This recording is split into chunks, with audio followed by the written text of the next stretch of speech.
End the stream again. Yep. For fuck's sake.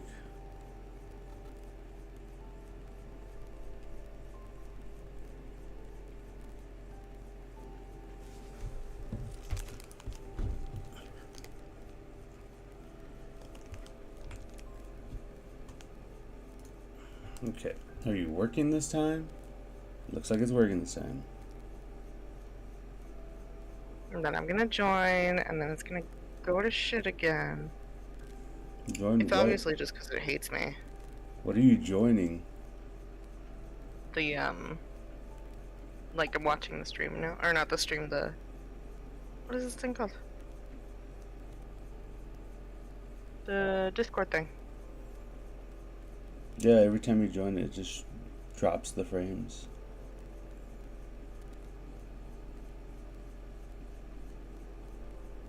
Maybe you need to restart your computer. Maybe, let me try it. Okay.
Hello?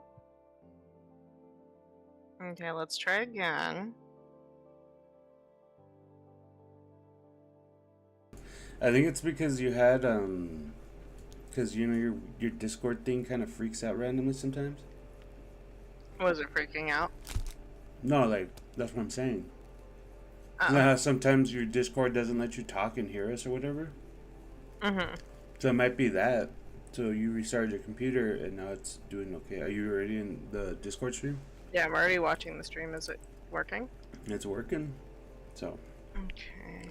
do you like what I added to the "We will be back, folks"? Oh, you can't see it. I just I realized. can't do it. Hold on, let me look it up.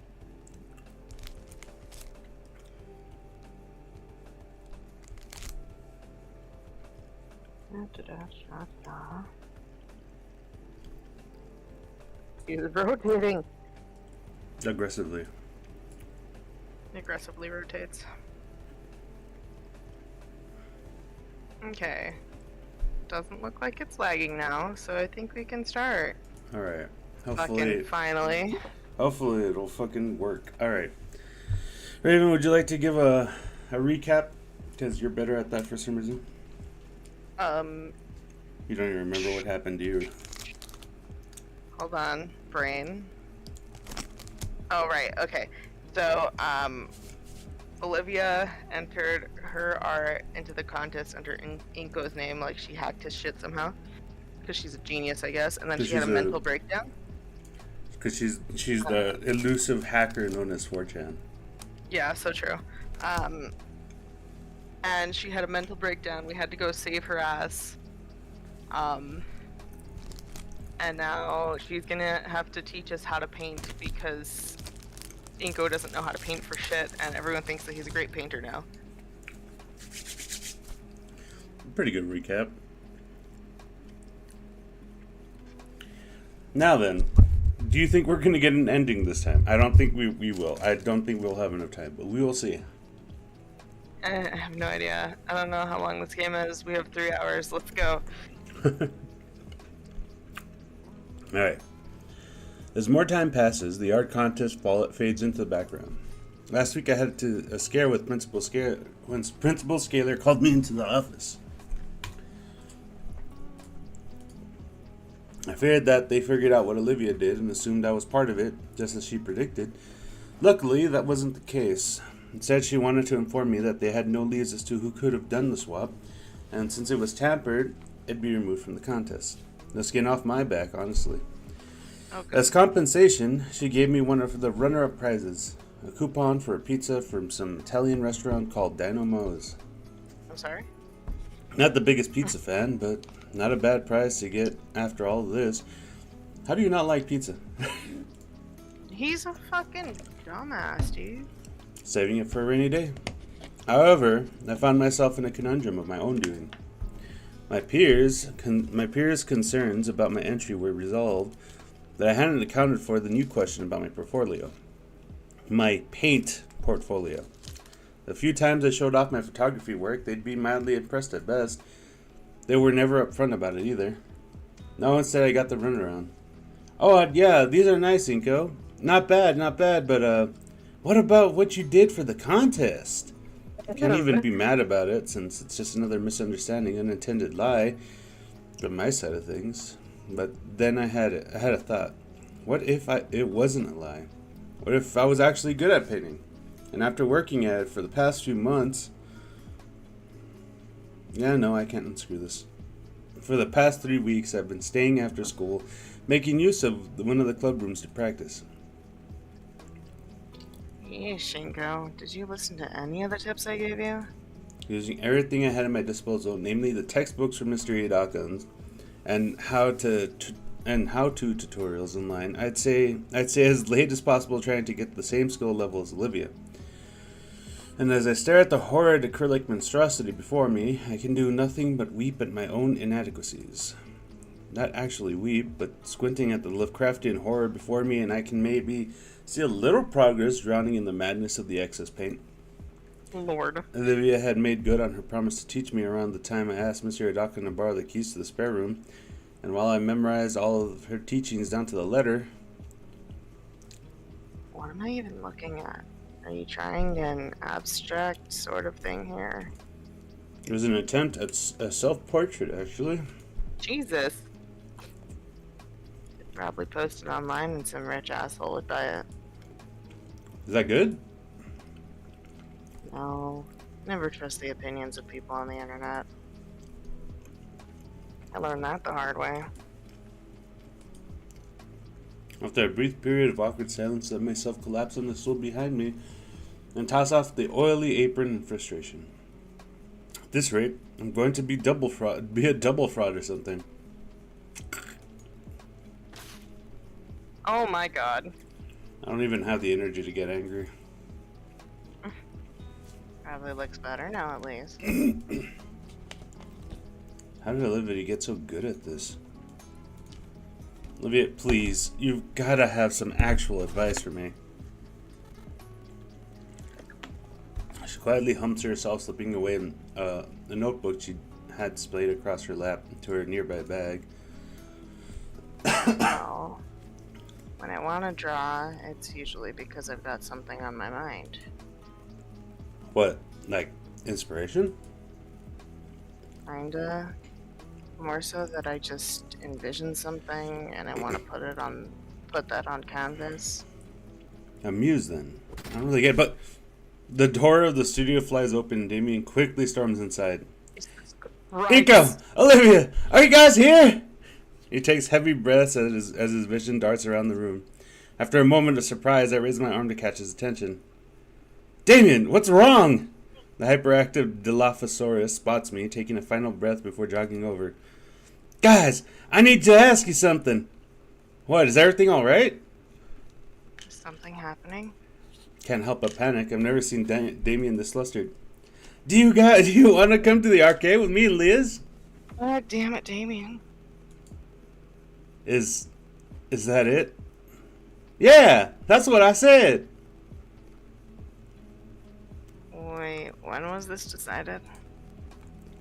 Thought something bad had happened. Nope, just asking. Liz already has the car prepped and everything. Oh, probably should have expected that, but still. How did you know we were here? I didn't. I just kept opening doors until I found you two. Jesus Christ. I've been at it for a while, actually. Damien's eyes dart to the canvas that lies on the floor next to me. You working on your next masterpiece? Oh, paint sideways is probably one of your trade secrets, huh? Olivia hides her snicker with her hand. Don't worry, I won't tell a soul. Yeah, that's right. Don't tell anybody. Lean down to pick up the canvas and place it upright. Deciding to remove the ugly painting and place it in the corner of the room to dry. Anyway, how about it? To the arcade. Yellow baryonyx fidgets, her brow lowered in contemplation as she considers the question. The arcade? It's not like I had any other plans today. Sure, why not? Alright, let's go. Wait, don't just... Okay, no. Inko. Oh, that's you. Sorry, that's Liz. You had such a deep voice, damn. Ingo, Olivia, there you are. Sorry, my throat is being weird today, so my voice is very deep. Jesus Christ. Nico, Olivia, there you are. I can't fucking talk. Drink water. Damien was taking so long to get you, so I was about to come find you myself. I bet, Liz, I bet. Her neck into the bucket. Yeah, I was gonna say, I bet you could just stay in the car and find us that way somehow. You saying both Damien and I are wheezing for air. Despite Olivia's protests and hesitation, Damien had wasted no time in grabbing her by the handlebars and sprinting for the exit. I chased after them, all the while Olivia screamed like a banshee as she was pushed through the hallway at a breakneck pace. I take a deep breath and stand upright. Olivia's claws have dug into her armrests, and she's definitely trying to kill Damien with her glare, which he happily ignores. I think she doesn't mess with me or something. I wanted to, but... Didn't want to ruin your concentration, man. So instead, you kicked the art room door open? Yep.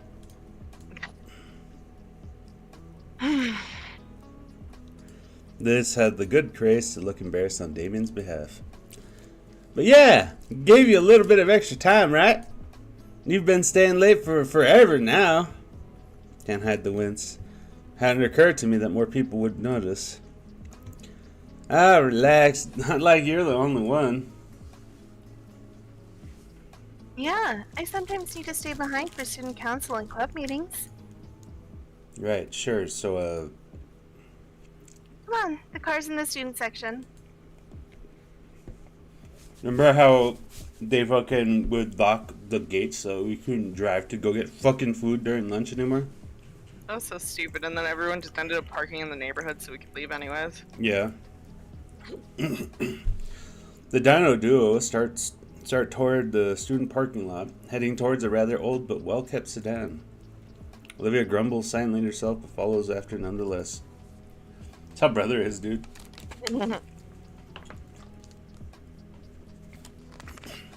Come on, dude. It'll take a few minutes to get Olivia in, then 30 to get to the arcade.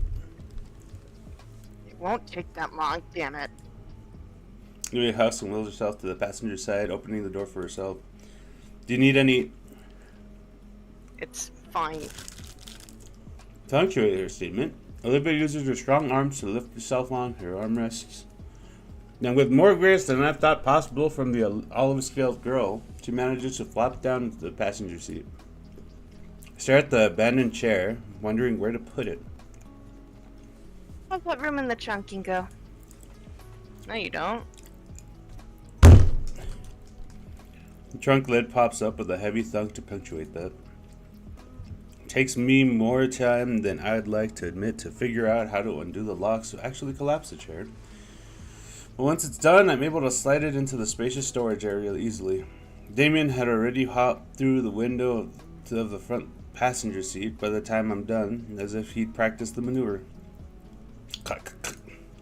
Simply open the door behind Liz's seat and watches a pile of soda cans empty onto the pavement below.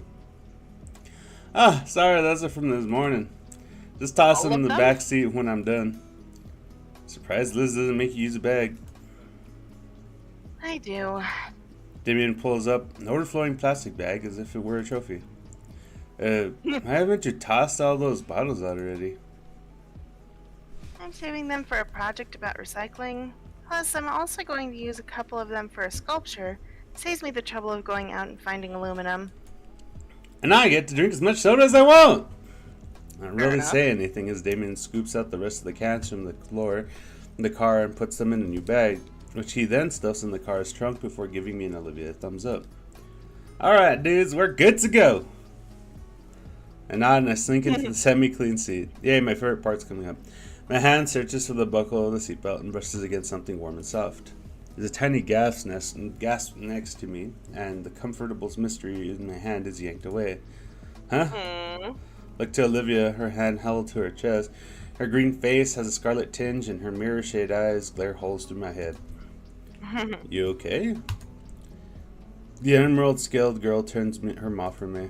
I stifle a mystery chuckle at that. The warmth on my palm fades, however, and leaves my hand feeling lost.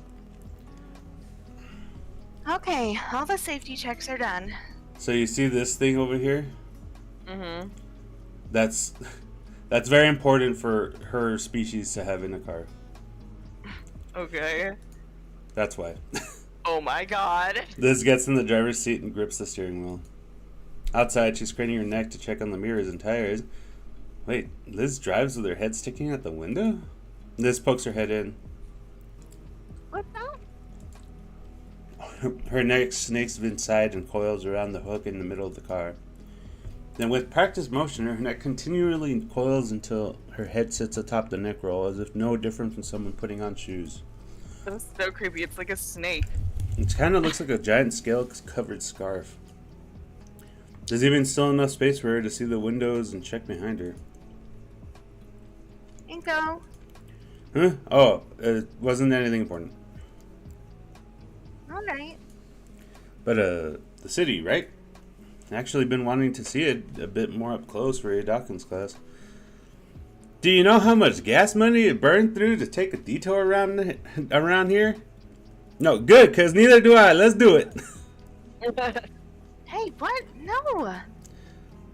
I barely have enough as it is. To be on the way is fine. Looking forward to it as well. You sure? Yeah, I'll point out some stuff I remember along the way. You're my tour guide now? Don't make me change my mind. Glad that's settled. Everyone's buckled in, right?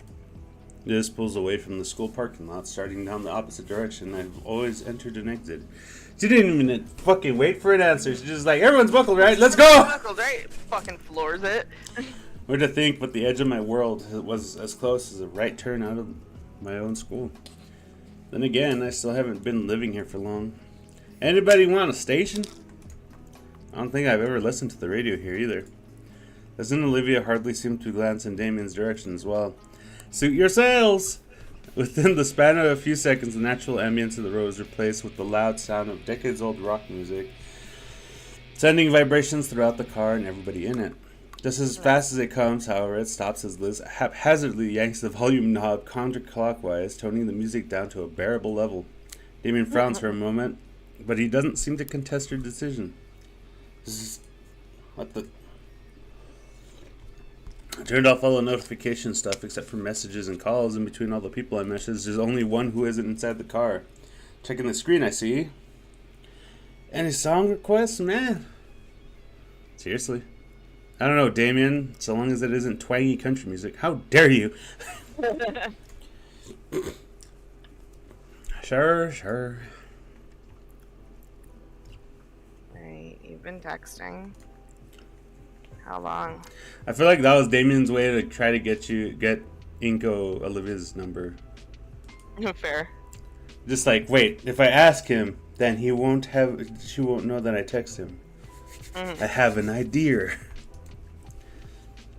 Yeah, since like the first week of school.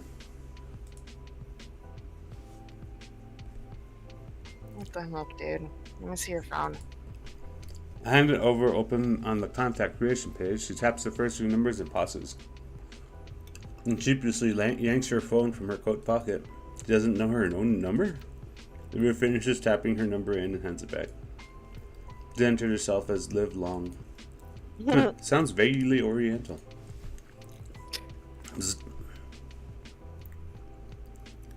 Test. Yep, got it. Do you like that image? Cute picture. I like that one. That was uncalled for. That's why I sent it.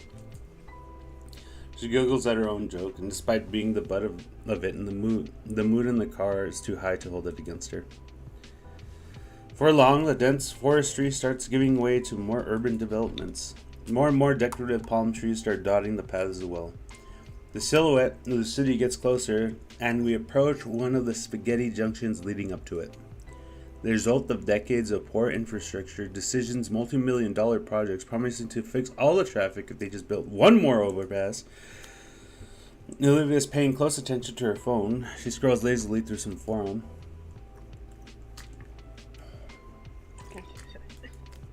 What's so funny? Nothing. Wait. Lizard Lounge? Oh boy, you're still browsing that, Olivia?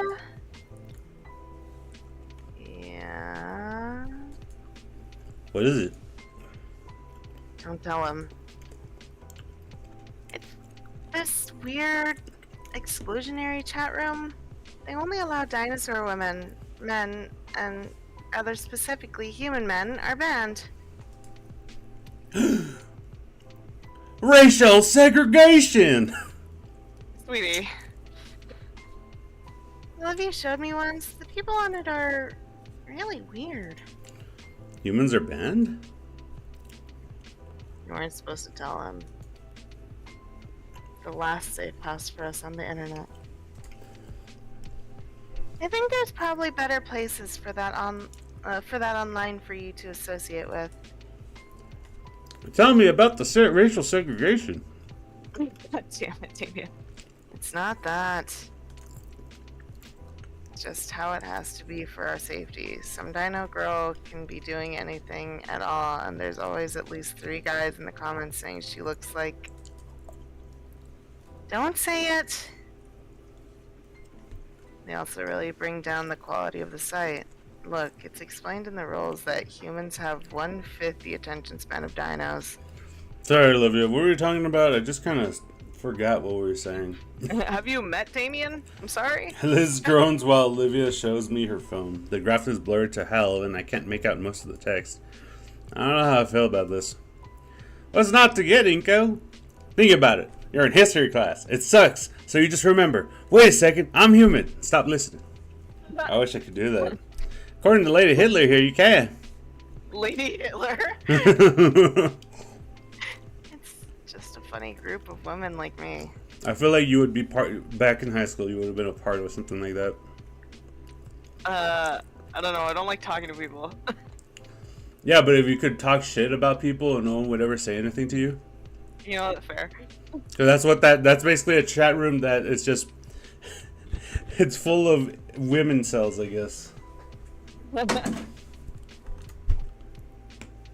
Lay off. Let me have it. You don't really believe that stuff, though, do you? Not really. It's just the rules of the place, right? Okay. Lydia sticks the phone back in her pocket with a huff. Is the ride to the arcade always this long? I think we're about 20 minutes away from the arcade still. Don't worry, Inko. The water fountains are integrated. Shut up. Damien cackles to himself. Alright. I hope the place still sells those hot dogs for just $1. There's no way anyone, anywhere sells hot dogs for $1 anymore. Yeah, but they did. It was great. Olivia and I would save our lunch money to just go here instead after class. I don't think I'd trust if they were still that cheap, honestly. Rat dogs. Rat dogs. You ate a dog off the floor once. That's different. Damn it, Olivia. Damon fills the air with old tales of his and Olivia's adventures in the arcade. She'd occasionally chime in to correct him on whatever over-embellishment. Even as the last remnants of suburbia melt away, the skyscrapers overtake our view of the outside world. Finally, I'm in the big city. Here we are. Almost disappointed when we pull into the arcade parking lot. Large glass windows covered in sun-bleached promotional leaflets adorn the front of the arcade. The building itself looks like a couple decades old. This place was probably successful in the past, but I can only imagine they break even nowadays. Though maybe the recent resurgence of retro deco could change that. I can show you more on the return trip. Come on. Guess she must have seen my brief hesitance. Liz unlocks the trunk and I hop out to get Olivia's chair. As I attempt to heave the thing out of Liz's trunk, it takes considerably more effort than I'd like to admit. Now, how do I unfold this blessed thing? I think there's a release button, right? As I check to make sure that all my fingers were intact, I can see Olivia snickering through the passenger window. Inko-san, you have much to learn. Observe. Olivia makes sure that the brakes are held and heaves herself over in one motion. The chair is forced open by momentum alone with a loud crack. She gracefully rolls by me, tongue sticking out in smug victory over my ineptitude. Ready? Sweet! Damon hurries us inside, and I can tell he's the most excited to be here out of anybody.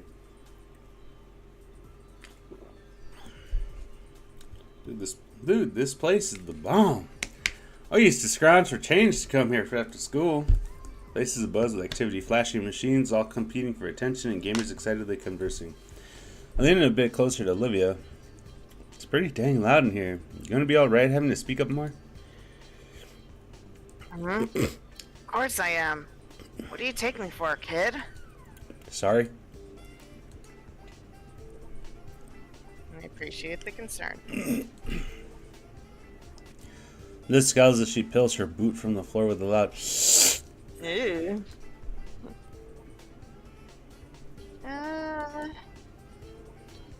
Okay, bye. You could... Damon's taking off toward a nearby coin machine, fistfuls of bills at the ready.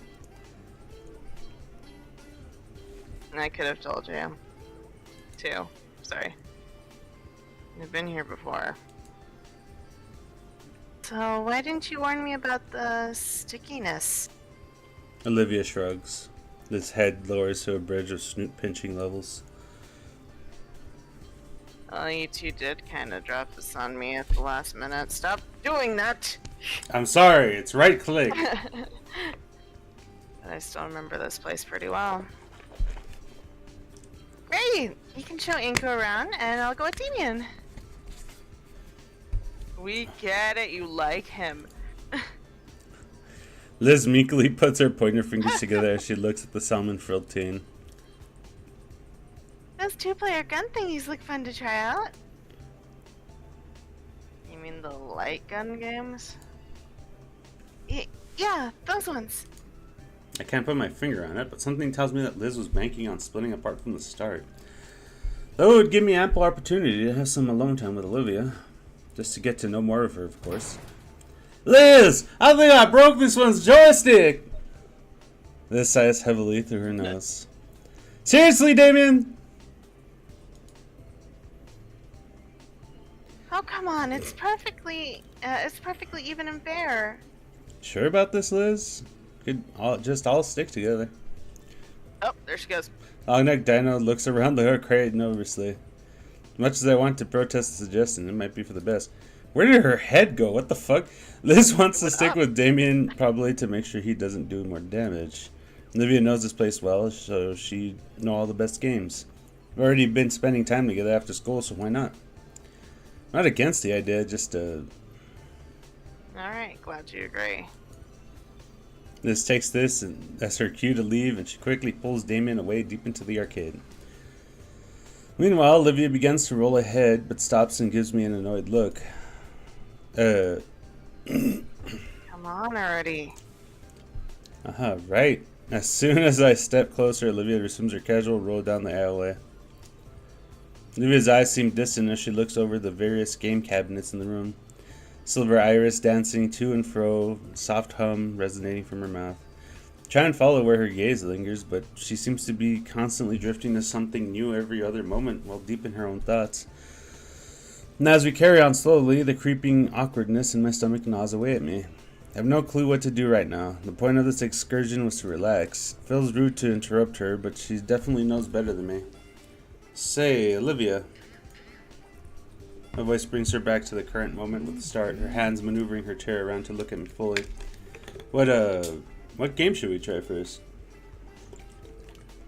Baryonyx shrugs her shoulders. Anything? Okay then, how about one of your favorites? My favorites.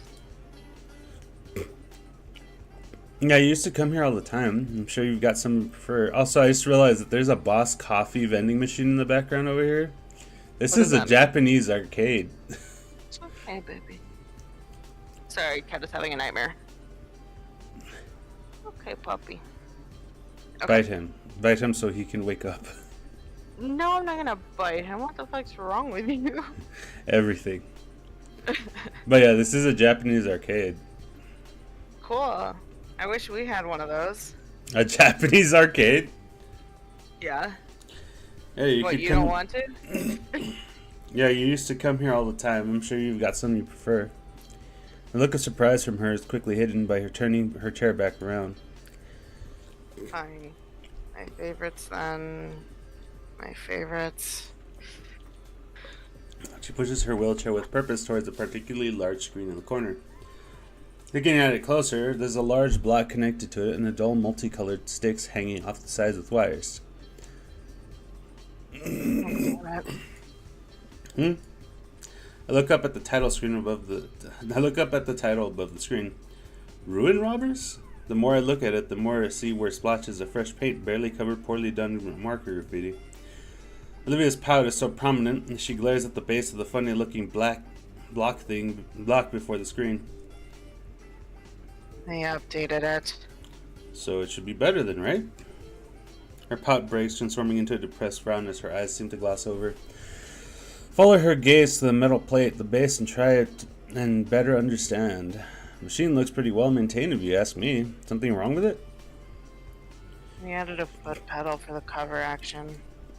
I test the plate, feeling it sink down and noticing the video demo on screen changes to a screen with a bunch of ass with numbers next to each instance. Sucks. Olivia's hand curls in the fist as she glares at the machine. Twinge runs through her chest when I look back at the frustrated dinner girl. Oh, my chest, not her chest. One aspect of it, it's because my hand's on her chest. One aspect of her favorite pastimes has been changed in a way that almost robs her of it.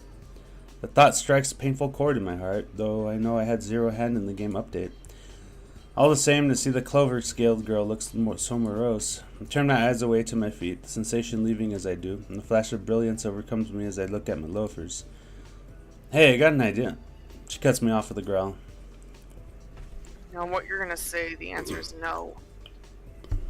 So you're willing to just give up because you can't play it easily? Yes. Olivia's response leaves me a bit floored. Her hateful eyes leer venomously at her former favorite game, but I know my idea will work. Okay, you play then. Can you be paying attention? I can't. I'll handle the pedal work. Olivia's words are left hanging as she tries to visualize what I'm saying. Her confused gaze wanders between me and the flat rectangle on the floor. The whole time she looks so goofy I have to withhold the chuckle in fear of her clawing me. She must have realized, though, as she snatches the light gun from my hand, her cheeks bearing a red hue. Fine. One game. She looks at the light gun in her hand and takes a deep breath. Better do your job right, Inko. I give Olivia a nod and she wheels herself right next to the arcade machine. Gimme. She reaches out for my hand and goes to take it before I can respond. She takes it for a split second, and then moves down to grab my wrist instead. The scales are soft and cool. Hit the pedal when I squeeze. Capiche? I nod in affirmation, and Olivia blasts the start button to pieces. Not so tight! Dude, hit the damn pedal! It's like playing with controller lag. Inko! Sorry! Like crap, this is worse than I remember. Hi, it's me. What? I'm Guy, that makes sense. I'm glad that makes sense. Here you can see I put the respawn enemies in front of a place you're forced to cross. Came up with this idea while eating a bird. Don't even want to staple my ears. Don't even want to staple my ears to me. Fucking damn it, not again. Ugh. This game sucks. Wanna play again? She's a bit intense. Olivia finally, fucking you playing DVD and you're screaming in the I other hate room. this game. Let's keep going. I hate this game. Do you want to play something else? No! When Olivia finally releases her grip on my wrist, I feel my blood rushing through the imprint she left. We ended up playing for 4 or 5 games total. That's probably enough. I'm good to move on. You? I like how she said only one game, and she basically like. Leave her alone. Are you sure? I want to keep you here all day. Olivia looks over at the machine one last time before sliding the plastic gun back in the slot.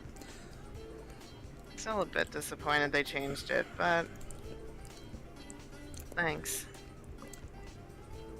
Alright, there's better games around anyways. Let's go. Straight thought from before I really got to know Olivia careens in the forefront of my mind. Sometime along the way, people started calling her Hot Wheels. Don't remember really who or when. But I do know it's proof she's got that fire. She got that dog in her. That dog in her. God damn it. Before she can roll away too far, my hand takes a hold of one of her chair grips, jolting the dino girl from her sullen stupor. Say, I've got an idea, Hot Wheels. Why don't we try the fighting game you were so good at? The fighting game? Olivia's jaw clicks shut and her hands writhe together tightly. Arcade cabinets can't change, right? Debatable. Imagine they get foot pedals to do the kick moves. You actually have to kick. That sounds kind of cool, actually. Her gaze turns towards the opposite end of the arcade, and I can hear the loud hollers of competition from her. Come on, Hot Wheels, what do you say?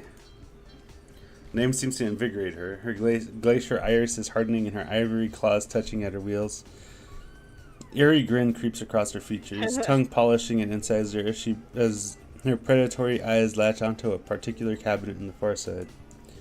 Olivia picks a direction and speeds off, parting the sea of sweaty dinos and leaving a small space of safety in her wake. After a short while, passing some digital pachinko machines, she looks back at me for a moment as if to confirm my presence and to say, "Don't lose me." And then yanks her wheelchair to launch herself through the building towards a new direction. But, hey!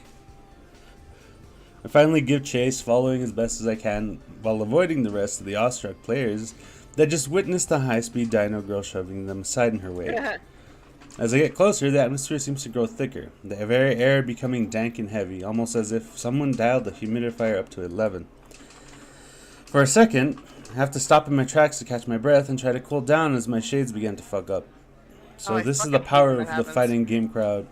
I'd heard things, but I thought they were jokes. Through the fog, I spot Liz, or rather Liz's head, sticking above the crowds. Yo, you found us! Getting closer, Damien and Liz's head come into view.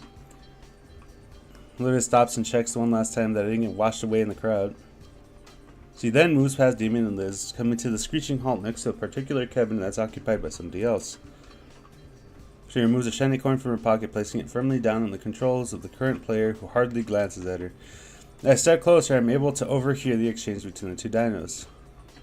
The greaseball ankylosaur, without even looking away from the cabinet, starts rattling off his credentials to Olivia as if it was his job interview. Oh god, what should I fucking give his voice? He looks like the fucking comic book guy from The Simpsons. Worst comic book ever. Okay, I'll see if I can do the voice. Give me 1 second. Jurassic? That is a great name for a fucking... Yeah, Jurassic. I don't know if they could get away with it nowadays, because people were like, it has ass in the name! Listen. It just needs to be a dinosaur fighting game. That'd be so lit. There was a dinosaur fighting game. I forget what it was called, though. I don't think it was Jurassic.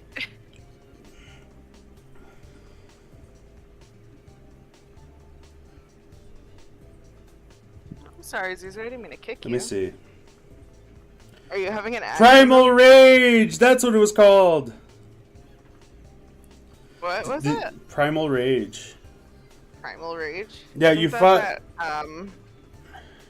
Isn't that anime? No. It was a game where you were, I think, just like normal people, but you could turn into dinosaurs mid-fight or something like that, if I remember correctly. Oh, that sounds like another game I used to play. You mean, was it Rage? Was it just Rage? No. I'm gonna look it up. Continue. Okay, hold on. So, worst comic book ever. So, something like that. You know, I'm the best Jurassic player this side of the Volcadero, right? Double S ranked, 3 online tournament wins besides. It's 50 cents, not... Shut up and nut up already. Viz's voice causes the ankylosaur to grimace and finally turn his head. You really want to try me? Look... God. I need him. I couldn't even get that part up. His jaw clicks shut as his eyes manage to sweep above and then down to Olivia, his eyes squinting as his retina slowly adjusts to the low lighting of something not displaying brightly colored pixelated characters. Bro, you know you can't be bringing chairs over here, not after last summer. Olivia growls and raises a fist, and I think the pale-scaled dino finally sees who is challenging him. His mouth flaps helplessly as he tries to explain himself before just stopping himself completely. Never mind. Sorry. The gator girl sighs and taps a finger on the quarter she's placed down. Rules say you can't refuse, right? His head tilts in confusion. Also, the game I was talking about is called Bloody Roar. Bloody Roar? Yeah. I think that might have been the one I was thinking about.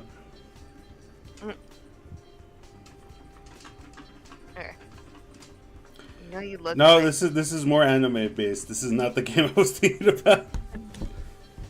You know, you look to be the new champ here, right? I couldn't even say anything. This is the champ's cabinet, right? Damien's comes over to, by this point, followed closely by Liz's head. Champ's cabinet? Unofficial, but that's the oldest one here. Been here since the dawn of time. It's like sacred or something. Look over to the old machine, the paint on it chipped and positively covered in marker ink, to the point that the only illegible thing on it is a very juvenile edit to the game's title. This thing? Ass. Yeah, man. They only let the head honchos actually use it. If you're spotted trying without credentials, you end up headbutted. That's bull, but I believe it. I look back to Olivia, who's having a withering stare down with the squat guy he challenged. Look, lady, I'm big deal here. Buster O'Nuts, crown champ, and all of Volcadera. It's particular. Going into I know. country Fuck. accent. Shut up. It's hard to switch multiple voices. Okay, give me a second.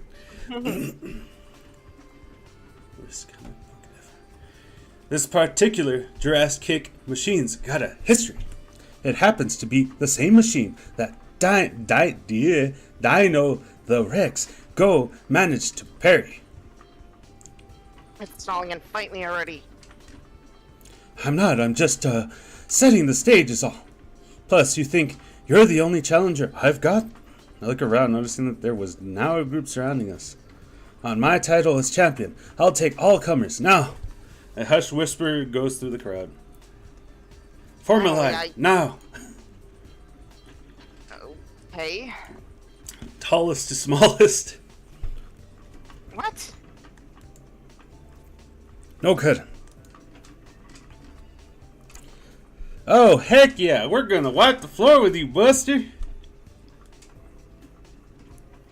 Wait. What? I don't even play video games. And I'm not really a gamer either. Too bad. Consider it the blood tax.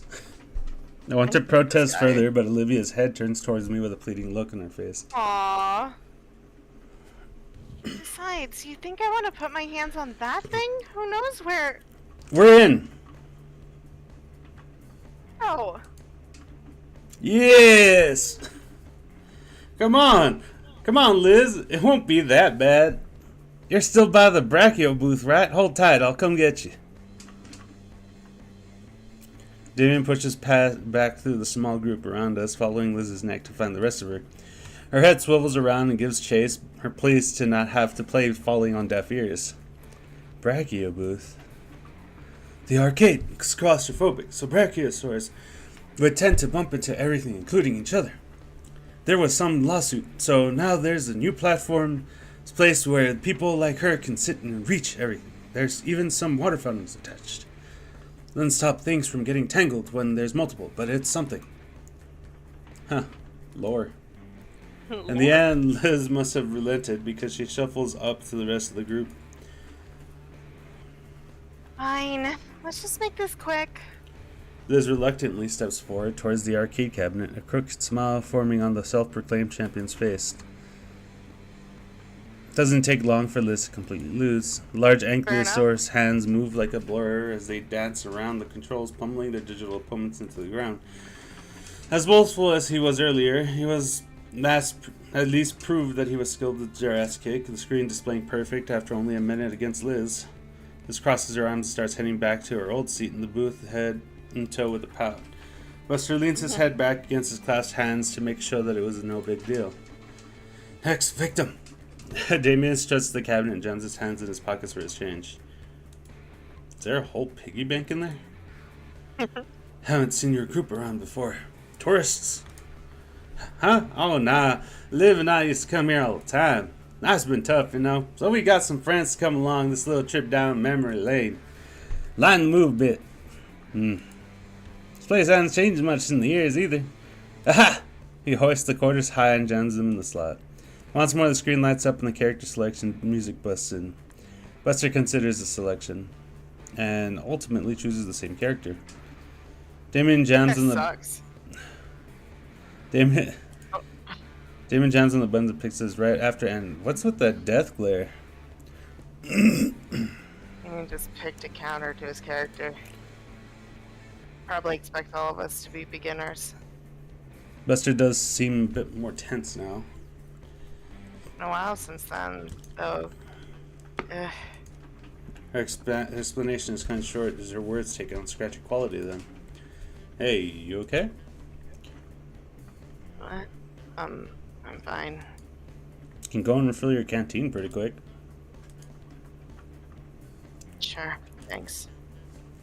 She reaches behind her hair and unhooks her severely dented water bottle from her chair. There's something to look into for Christmas. That Buster guy said there was water by the Brachia booths. Although I can't imagine the water here is very good. Christmas. What? What am I thinking? I haven't gotten anyone a gift like that before. Focus and go. You're just getting some water. Jesus Christ.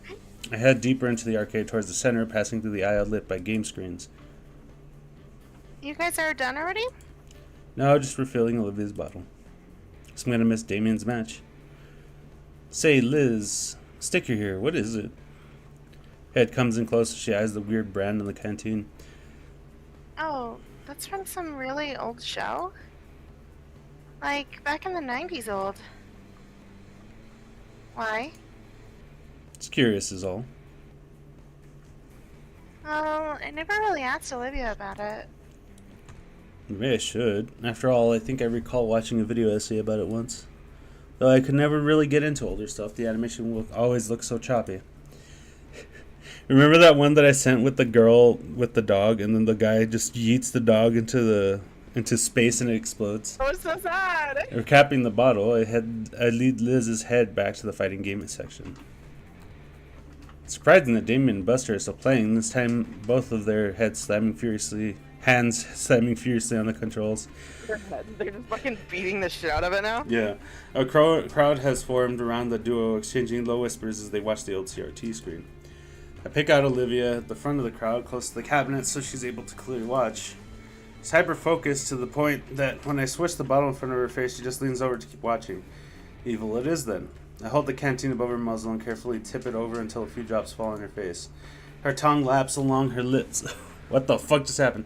Her tongue laps along her lips and swipes up the nourishing droplets before glaring at me. Hey. There you go, fresh from the latrine. Arr.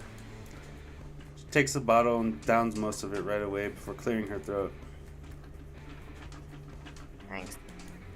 How's Damien's match going? Well, he's getting too aggressive. He is? Yeah, Buster's picked a rush down character, so Damien picked a zoner to keep Buster at a distance. Problem is that zoners are notoriously bad when it comes to footsies? Yeah. It's basically when worse. you just like peck at each other's Yeah. health without trying to get damaged. And even worse with mix-ups, which means that if Buster is able to get into Damien's hurt box, he's gonna get super punished and might even lose the set in a single. Wait a second, I'm human. So Damien has to keep his distance, this motherfucker.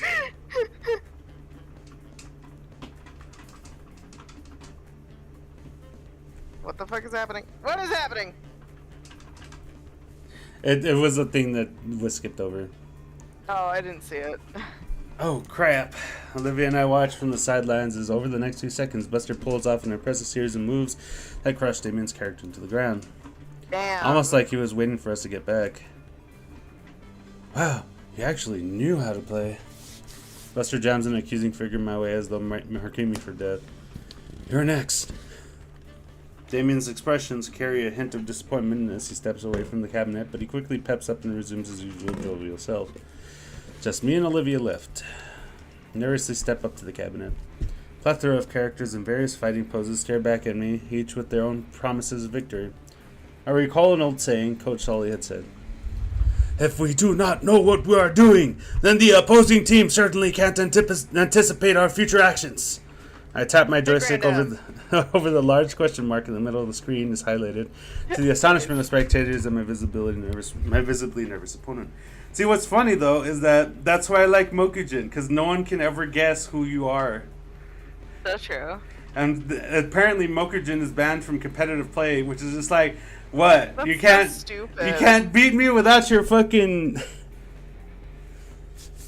I know the CPUs can beat me when I pick Mokujin. The game begins and my opponent beside me seems exceptionally calm as he manipulates his controls. Compared to me, trying out every button and stick input to figure out what the heck I'm doing, Like Damien, who at least looked like he was holding his own against a bloated Buster, I was getting the digital crap kicked out of me. Every attempt I made was met by my character being grabbed and thrown in some ridiculously elaborate way. By the time the perfect announcement plays on the screen, I can feel my wrist cramping from the crazy amount of button mashing I had done in under a minute. At least I lasted a little longer than Liz. That's good at least. Don't feel too bad. I am the best here after all. Shut up, you played against a noob. His snort-filled laughter grates on my ears as I walk back to my friends, all of them staring daggers at the pasty-scaled dino. The guy is an ass. The rest of the crowd are in an uproar along with him, and I can feel my ears heat up at the attention. Livia's eyes are narrowed as she wills herself into position, her tail lashing roughly against the ground, as she waits for the laughter to die down and her turn to finally begin. Buster chuckles to himself while cracking his knuckles. I just finished swiping the floor with your friends, while hardly breaking a sweat. Just so you know Bitch, you sweat standing up. who you're really dealing with. I'm Buster Nuts, achiever of octaves of the annual Jurassic Kick Wisconsin E-Tournament Demolisher, Vicaria, second best player of 2007-2012, and co-leader of the Midwestern branch of the Mighty Mammoth Gamers Guild. Okay, so hold on. You He won't didn't look even bad get for first ducking place. out. Or are you ready to get busted? I hate this guy. Oh my fucking god. You're fat. You know you can still back out of this. Livia's response is to insert her coin slowly without breaking eye contact with Buster. What? That's fucking me. Your mom. Buster with what I can only describe as a predatory leer. She then slams her fist on the start button. Buster instantly moves his cursor towards a different character. Damien's next to me lets out a soft gasp. What? What's wrong? Buster's character is like 3 kinds of bullshit, is what's wrong. What? Oh man. Well, for one thing, he's usually gentleman's, band and tourneys, and his mouth is moving, but all that comes out is alien word. Yeah. I mean, well, Mokujin isn't really bullshit. It's just that you can't tell who you're fighting with until you see the moves. After that, you should know who. If you're really a competitive player, you should know exactly who you're fighting against after like 2 or 3 hits. Like some of them are some of them have a you would know as soon as their idol animation starts. Fucking dancing around, well then it's the fucking girl who does the fucking, I forget what it's fucking called. Capoeira. If they're just standing there doing boxing moves, then obviously it's somebody who does boxing. You just narrow it down from there. Yeah. It's not the moon, but all that comes out is alien words. Buster, I hate the fact that I know that Inko isn't listening, but I want to listen. I want to know what this game's about. Buster lets out a chuckle and turns to look at Olivia, giving her a smug grin. Olivia doesn't seem to at all fazed by Buster's character choice, clicking her joystick lazily. As soon as Olivia picks her character, the game's announcer blaze the name aloud. Wani Long. Damien turns to look at me. The excitement in his face is overbearing. That's Olivia's main. Oh man, this'll be one hell of a fight if Olivia's breaking her out. So, is this Wani Long a good character? Shortest explanation you understand is yes. It's the long one. If you don't know what a Shoto is, it'll take too long to explain here. Jesus. But Inko, you can't be a bitch about this because you kept zoning out when the important shit was coming out. You kept zoning out, you fuck. While Damien rambles on, I recall Olivia's motivation just to get here. That look she had, that more than anything piques my curiosity. So, how good is Olivia with her? Damien's reply is to only give me a big, big grin. Oh, you'll see. A loud sound bite from the cabinet speakers signals the start of Olivia's match. Given the way Damien spoke of Olivia's skills like it was derived from an ancient scroll, I'd expect it to be a flurry of pixelated beatdowns and tactful controller play. But instead it looks like nothing at all. God damn it. On the large display, both characters are just shifting back and forth, the joysticks in Olivia's and Buster's hands clacking about furiously. Honestly, it looks more like they're attempting to make their digital avatars tap dance. Oh! Wait, what, did I miss something? I don't want to turn my eyes away in case something happens. No, like, they're trying to get a read on each other. It's like they're trying to predict what the other will do so that they can counter and steal the match. Dude, I just want to play Tekken now. What the fuck? So, like, they're There's a heavy crack and a thump on the floor in front of me. Olivia's tail lashed at the base of the cabinet while Buster's thagomizer had managed to crack into the concrete floor beneath them. On screen, the characters finally made contact and sent each other flying in opposite directions. Behind me, the crowd started cheering, finally excited that there was some actual action happening. Damon is hollering next to me, cheering on Olivia with all his might. Though the excitement dies down again, the duo resumes their cyber posturing. Like this picture. Yeah, can you make it full screen? I want to see the whole thing. Oh, that's awesome. I like this. The art style in this game is really cool. I like it too. Olivia is completely absorbed in the match. Her eyes are wide and full of killing intent. Buster, on the other hand, seems like he can barely contain his fury. 10 seconds on the clock, Olivia comes in clutch, punishing Buster's character with an impressive string of attacks. He manages to get away with a single pixel of health just as the time limit runs out. Winner! Wani Long! The crowd goes nuts as Olivia's victory is announced. And you know what? I can't help but cheer her along with them. Olivia slumps back in her mobile seat and lets out a sigh before returning to her original position. Is she doing the fucking gamer sit forward?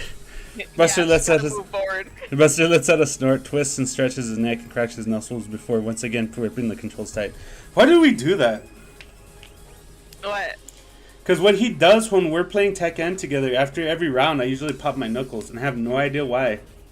Because your hands get stiff. That's true. Round 2! Clash and thrash! Clash and trash!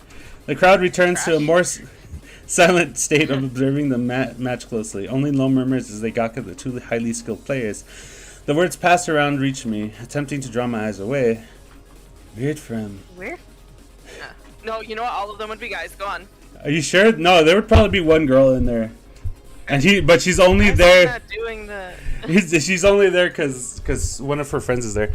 Is he playing with her? Come on, Olivia! Damon's shout above the rest of them nearly blew my eardrums, but I shared his sentiment as they stylized characters exchange simple blows. The timer continues to tick down, Buster once again being put on the defensive. With how all the previous bouts went, Buster always had control over a cutthroat level of defense. But I didn't think of him being this passive. The countdown once again hits 0, this time with Olivia's character slouching in defeat and the crowd cheering again, though less enthusiastically than before. You got this, Olivia. Just one more win, you're a champ again. Olivia's shoulders tense up at what he said, and all eyes stared directly at her. Damien! Come on, Hot Wheels, show them why you're the best! She groans a bit and refocuses on the screen. The group simmers down, silence The group simmers down into silence in anticipation of the start of the final match. The sudden silence actually catches me off guard for a second, long enough for my own doubts to catch up to me. Buster's playstyle. It's like he's not really trying. What a dick. Match starts and the hype flares right back up. That's stupid of me to even think. He's a gamer bro, champion type. He's got way too much to lose. And yet...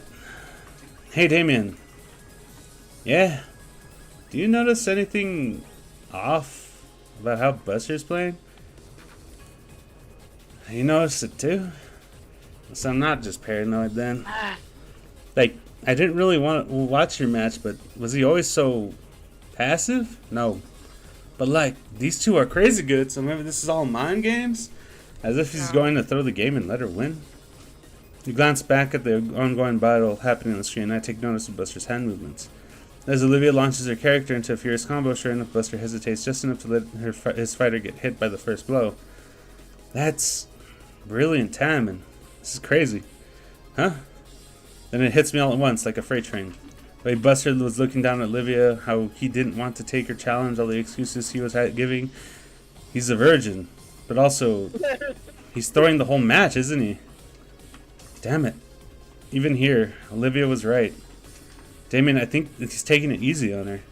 Think so? Amy takes a moment to ponder what I said. Dang. Even here. That's what I was thinking. Should we do something? What, interrupt the match? Everyone else is having fun. Crowd whoops again. Only now it sounds a bit different. Hollow, mocking. Damon's frills sag with concern. He turns to me. We came here for a good time. If she can't tell, what's the harm? Jeez. You know what I mean. Yeah, I do. I hate that he's right. I could stand up for her. I mean, just being there for Olivia when Mia was getting on her whip pretty alright. That was a while ago, I just don't know. I look over at the crowd again, the match is about halfway done, judging by the remaining health pools.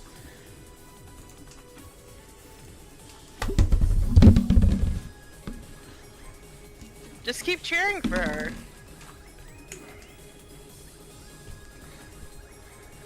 If she doesn't notice, then just at least be happy for her. You sure? Yeah? So cheer Olivia on. Yeah. I know Olivia normally doesn't like this from strangers. Yeah. But I'm no stranger to Olivia. She knows my intentions. We're friends. On screen it looks like the characters about to strike one another with their feet. Cup my hands around my mouth. Go! Oh, you cut out so hard, bro. You got this! Damien recoils from my scream. Or maybe I popped his eardrum, judging by the glare he levels at me. Then he raises his fingers to his mouth. He whistles because I'm not going to do that. Wee! Wee! Heck yeah, you got this! Even Liz tries to join in, shouting down the crowd with her own cheers. Oh, you know what would be cool? You can do it, Hot Wheels! Yeah! Go, Hot Wheels, go! Leia flinches and turns her head to look back at us a bit. Curiously, so does her opponent. She sees us cheering and she gets her usual disfavoring furrowed brow. No, I'm sticking to my guns. Eyes on the screen, Hot Wheels! He's gonna get you! Beat him without even looking! She stares right through the crowd at me. It's only an instant, but it feels longer. Their subtle scowl Hello, cracks. Hi, I wanted to hear the cringe. Then it completely folds into a smirk back at us. She faces back to the screen with renewed vigor. Buster shakes his head to snap himself out of his own slog. Looks like he was only intending to lose by a little. He's picking up the pace now. Only This hoe. time. The match run times out. Ugh. Dang. I'm going with fucking Damien. Dang. I want to go another round. People need a winner. Actually, mind if I run to the restroom real fast? Shit. Yeah, it's down that way. Olivia turns and smiles at me again. It's warm. And she goes off to the restroom. It's warm. Stop going easy on her, you bastard. Buster waits for her to be out of earshot and scrambles over to Damien and I. Hey, you two. You guys weren't serious, right? Huh? You were saying Hot Wheels. That's not really her, right? The Hot Wheels from a decade ago? Yep, sir, why? Damn, I feel like a jackass now. You were the throwing for her, weren't you? Lil, your buddy Finhead gave me some sob story about her during our match and I felt bad, okay? He wants to be known as the asshole that picks on cripples.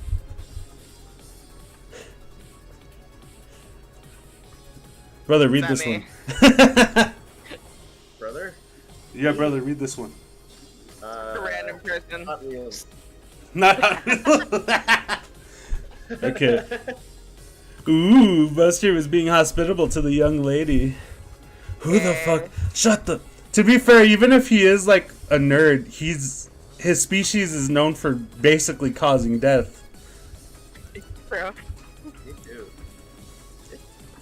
You Buster, you simping? Piss off. But yeah, I didn't mean any disrespect or anything. Heck, I didn't really know quick? she. Huh? You might want to turn down, brother. He's a little loud on this. I can't turn him down. Ah, la chingada. I can turn Yeah, him so down. bad. I can turn him down in Discord. Hold on, give me a second. Yeah, let's just do that at least. I just want to ask, is this like Monster Prom but with dinosaurs? No. Not quite. It's more of like a visual novel, It's but a- the choices impact the ending. Yeah. Like Monster Prom. Crap, I didn't know she had history here. I should have more respect than that. He sighs. What do you do now? I'll play for real. No It's shit. what she deserves. It's all we ask. Buster nods and turns with a thumbs up.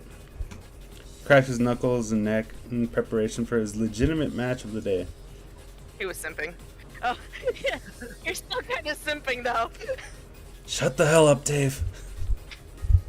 Dave's got a girl's voice. Yeah. Well, there's some nerds that sound so girly, and you're like, what the fuck? So true. Olivia returns, sliding up to the machine once more. Thanks for waiting. No problem. Ready? You know it. Good, because you're going down this time. They give each other one last competitive leer before putting on their focus on the screen. Just as before, Buster chooses the OP character and Olivia picks Wani Long. As soon as the in-game announcer yells fight, Buster immediately goes in for the kill, the total opposite of how he's playing last match. Catches Olivia off guard for a moment, needing her character to eat a massive combo that takes away a good chunk of her health. Chuda is worried he isn't holding back this time for Olivia's sake, dealing her the same level beatdown brutality he gave to the opponents before her. This seems to only invigorate her, putting her skills and hands into overdrive. Even though Buster is going at full force, Olivia still manages to get Wani Long to land a few punches and kicks along with evading some attacks. The crowd seems to notice the reappearance of Buster's lethality, causing an uproar of cheering and whoops. Damien, of course, follows suit. You got this, Hot Wheels! Kick his ass! Can't let him be the only one, right? Show him why you're the champ! Fortunately, not even Olivia could beat Buster's true fighting skills, and like his previous opponents. KO! Bold wins! The crowd is a mix of groans and cheers and excitement at the ill-fated defeat of Olivia. Buster crosses his arms, basking in his self-pride, beating the legendary Hot Wheels. Damn, you really handed my ass to me. Didn't I say I was kind of a big deal around here? Yeah.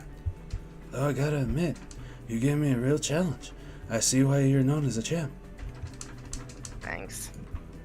If you're ever up for a rematch, you know where to find me. I fucking That- hate him. With Olivia makes her way over to us, a smile beaming across her face. Alright, who's next? To be fair, I mean, he was being a dick, but he realized that he shouldn't have been a dick. And Yeah, but he's still annoying. That doesn't change that.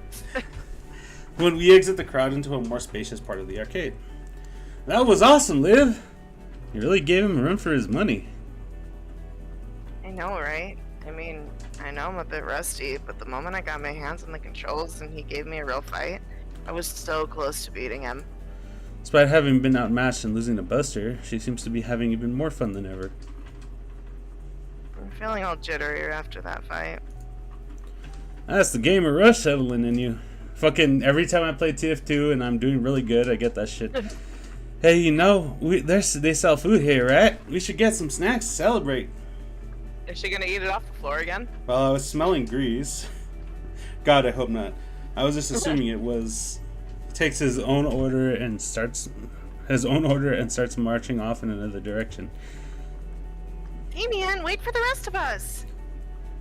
Food, huh? You know what? I could go for a little something. Yeah, it is getting pretty late. Come on, they went this way. Olivia starts plying through the crowd once more. Oh boy, this again. I'll call it exercise. Snack bar is a small cutaway from the rest of the building, segregated by different style tiling and brighter fluorescent lighting. There's not a lot of options aside from what you'd expect: pizza, ice cream, chicken strips, pickles, and the like. When Damien asked for 2 slices of pizza, Liz got excited. The moment he got the food, however, he was already eating one without holding the other. He seemed really annoyed, but took his offer to let him pay for her food. He offered to pay for Olivia and myself, but the last thing I want for him to do is drain his wallet any further, knowing their living situation. It's barely over $10, so it's not like it bothers me. Olivia had gotten an order of chicken wings slathered in hot sauce. I just went into the classic chicken strips and one of the sodas I recognized from the school vending machine. We take a seat, one of the few open tables, and I struggle not to think about how often they're cleaned. Damien doesn't bother sitting with us. He just heads right back into the fray with both arms occupied by his dinner. Liz follows after Damien to keep track of him. At least her head does. Olivia barely even sets her tray down before. What the fuck is that noise? Crunch. Hold on. Crunch, crunch. Hold on, I have this. I can make it. I don't know if you can pick that up. Barely hear that. I just squished some fucking chimps. Ah, very good. I subtly shipped myself away from the maelstrom of molars and claws. Damien probably said he'd cover the meal because he knew Olivia Yeah, he would shit get like himself. this. He definitely did. Sheesh, Hot Wheels. Would you like some actual meat on that? Didn't even know wing bones could get that big. Liv responds by snapping the bone in between her 2 teeth. Her teeth. The marrow Her squid. Her squeam. The marrow squirts out a little, and she has to get a napkin to wipe her cheek. Suddenly, my own chicken tender meal looks even more unsavory, so I push it aside and close to the toothed tornado. And it takes moments for it to accept my offering with no manners whatsoever. Don't mention it. So, after we finish, any other plans? Olivia ponders my words while rolling a bone around her mouth like it's a lollipop stick. It's just a chicken bone, Inko. An oddly large chicken bone. The incognito guy. Yeah. He has sunglasses on. I love that. He had. You can watch the stream. Oh, I'm playing something else. Oh, fair enough. Bruh. I'm just listening to the story. It's interesting. It's worse without context. It's better without context, you mean? Yeah. I don't know. Basically done all I want to do by now. Damien's probably gonna get another 20 minutes before he burns out. Is Damien the one I like? Yes. Yes, the one with the frills. Yay. I like him. I'm cool to hang out here unless you want to do something. Nah, actually, I don't play games much. I had fun playing with you, though. Maybe it looks away for some reason. Should do this sort of thing more often. Yeah. Of course, I've never had this much fun outside of my previous schools, mainly because I never had many friends to hang out with. Loser. That's kind of sad. It is, but it looks like moving here was a change for the better. Plus, it's just fun hanging out with you. Though stained with sauce, Olivia's lips curled in a smile. And Liz and Damien too, of course. Though I have to admit, with the way Liz gravitates towards Damien, it's almost like she had this all set up. What do you mean? Well, Damien and Liz are pretty close, so maybe she's using this as an opportunity for them to get closer. It's almost like we're on a double date or something. She jerks back to me, completely attentive. Did I say something? Really? Yeah, it's kind of funny. Since we hang out together pretty often, people might start thinking we're together. Something whips into my back. Yeah! Olivia grabs hold of her tail. Sorry. Yeah. Oh, she got embarrassed. That's how I felt when you basically told the entire school that we were dating. Did you want to hit me with your tail? I got excited. Like, you know how when you're, Is tail a euphemism? yes, it's your tail. You know how when you get butterflies in your stomach and like you get that, you start getting that adrenaline in your chest? Yeah. That's exactly what I felt when people started telling me that I was dating someone suddenly. Aw, you're such a dork. I love you. He's so gay. Going out like this for the first time in ages. Seeing this place again. It's nice. That Buster guy said they renovated it a bit in the last few years. Has anything else changed? David looks into the depths of the arcade looking for anything different. You know what? I think the wallpaper's changed. Jesus Christ! Don't cough in my ear. But other than that, Turns back to me with a nostalgic grin. no, it stayed the same. You know what has changed though? What? The people here. What, like employees? Them too, but I meant the regulars. When we came here, this place was always more Tongue probes her cheek as she considers different words. more hectic. No, more packed. It was so easy getting through here today. I recall her almost running some people over to get across the building, and with the look she had back then, I don't think she'd have noticed if she had. Livia's gaze lingers a bit back toward the arcade machines. Back then, every machine was crowded. It was a lot louder, and there was always this something in the air that had everyone excited. What about when you and that guy were playing Jurassic? Okay, yeah, it was like that. But way more. Like, it felt like every machine had a crowd around it. Everyone was just getting crazy, and it was always a pain to wait for your turn. With the heaviest sighs, Olivia turns back towards me. Just feels empty, like everything else nowadays. I mean, empty is good. We're able to get around easily. Your hit and runs now notwithstanding. And personally, this place feels crazy to me. Even here in the tiny food court, I can feel the rumbling loudness of all the people here resonate through my body. Her only response was a non-committal hum. Olivia handles her flask carefully, staring down at the sticker I'd noticed earlier with a wistful look. I remember that Liz mentioned about it, being from an old show she watched. Say, I noticed that sticker when I went to refill it. What's it from? Oh, that. It's from some old anime that I remember watching growing up. It's nothing really special. Some anime, huh? What's it about? That's how it is. Know? That's how it is when you ask me about an anime, huh? Yeah. Oh, look at her. Her eyes are so cute. Sure. Never really caught on the whole anime stuff, but I'd like to know what it's about. Well, if you really want to know, it's not like any other anime. It's called Gundam. Oh, fuck. Oh god. And For the next 5 minutes, Olivia tries to summarize the premise of Gundam in detail. oh, Given Jesus that Christ. I'm as clueless to it as I was with fighting terminology, the plot sounds completely esoteric. The sticker is a symbol worn by the faction of Space Noids fighting for the independence. Sounds like just a noble group with a goal like that. Watching her talk so passionately about the series, franchise, oh, that's a lot. For how long? But that's alternate universe stuff. Oh, and then there's this martial arts one. Oh, As she Jesus continues Christ. her description of the franchise, I start to realize how enamored I've become. Hold on, give me one itty bitty tiny baby second. There we go. It has been done. Not just about hearing the show, but from seeing Olivia taking about her favorite show, Talking love. talking about her favorite show with such passion and energy. I find myself engrossed in her voice as she recounts a particular version of the anime, and she's even taken to emulating segments from the show.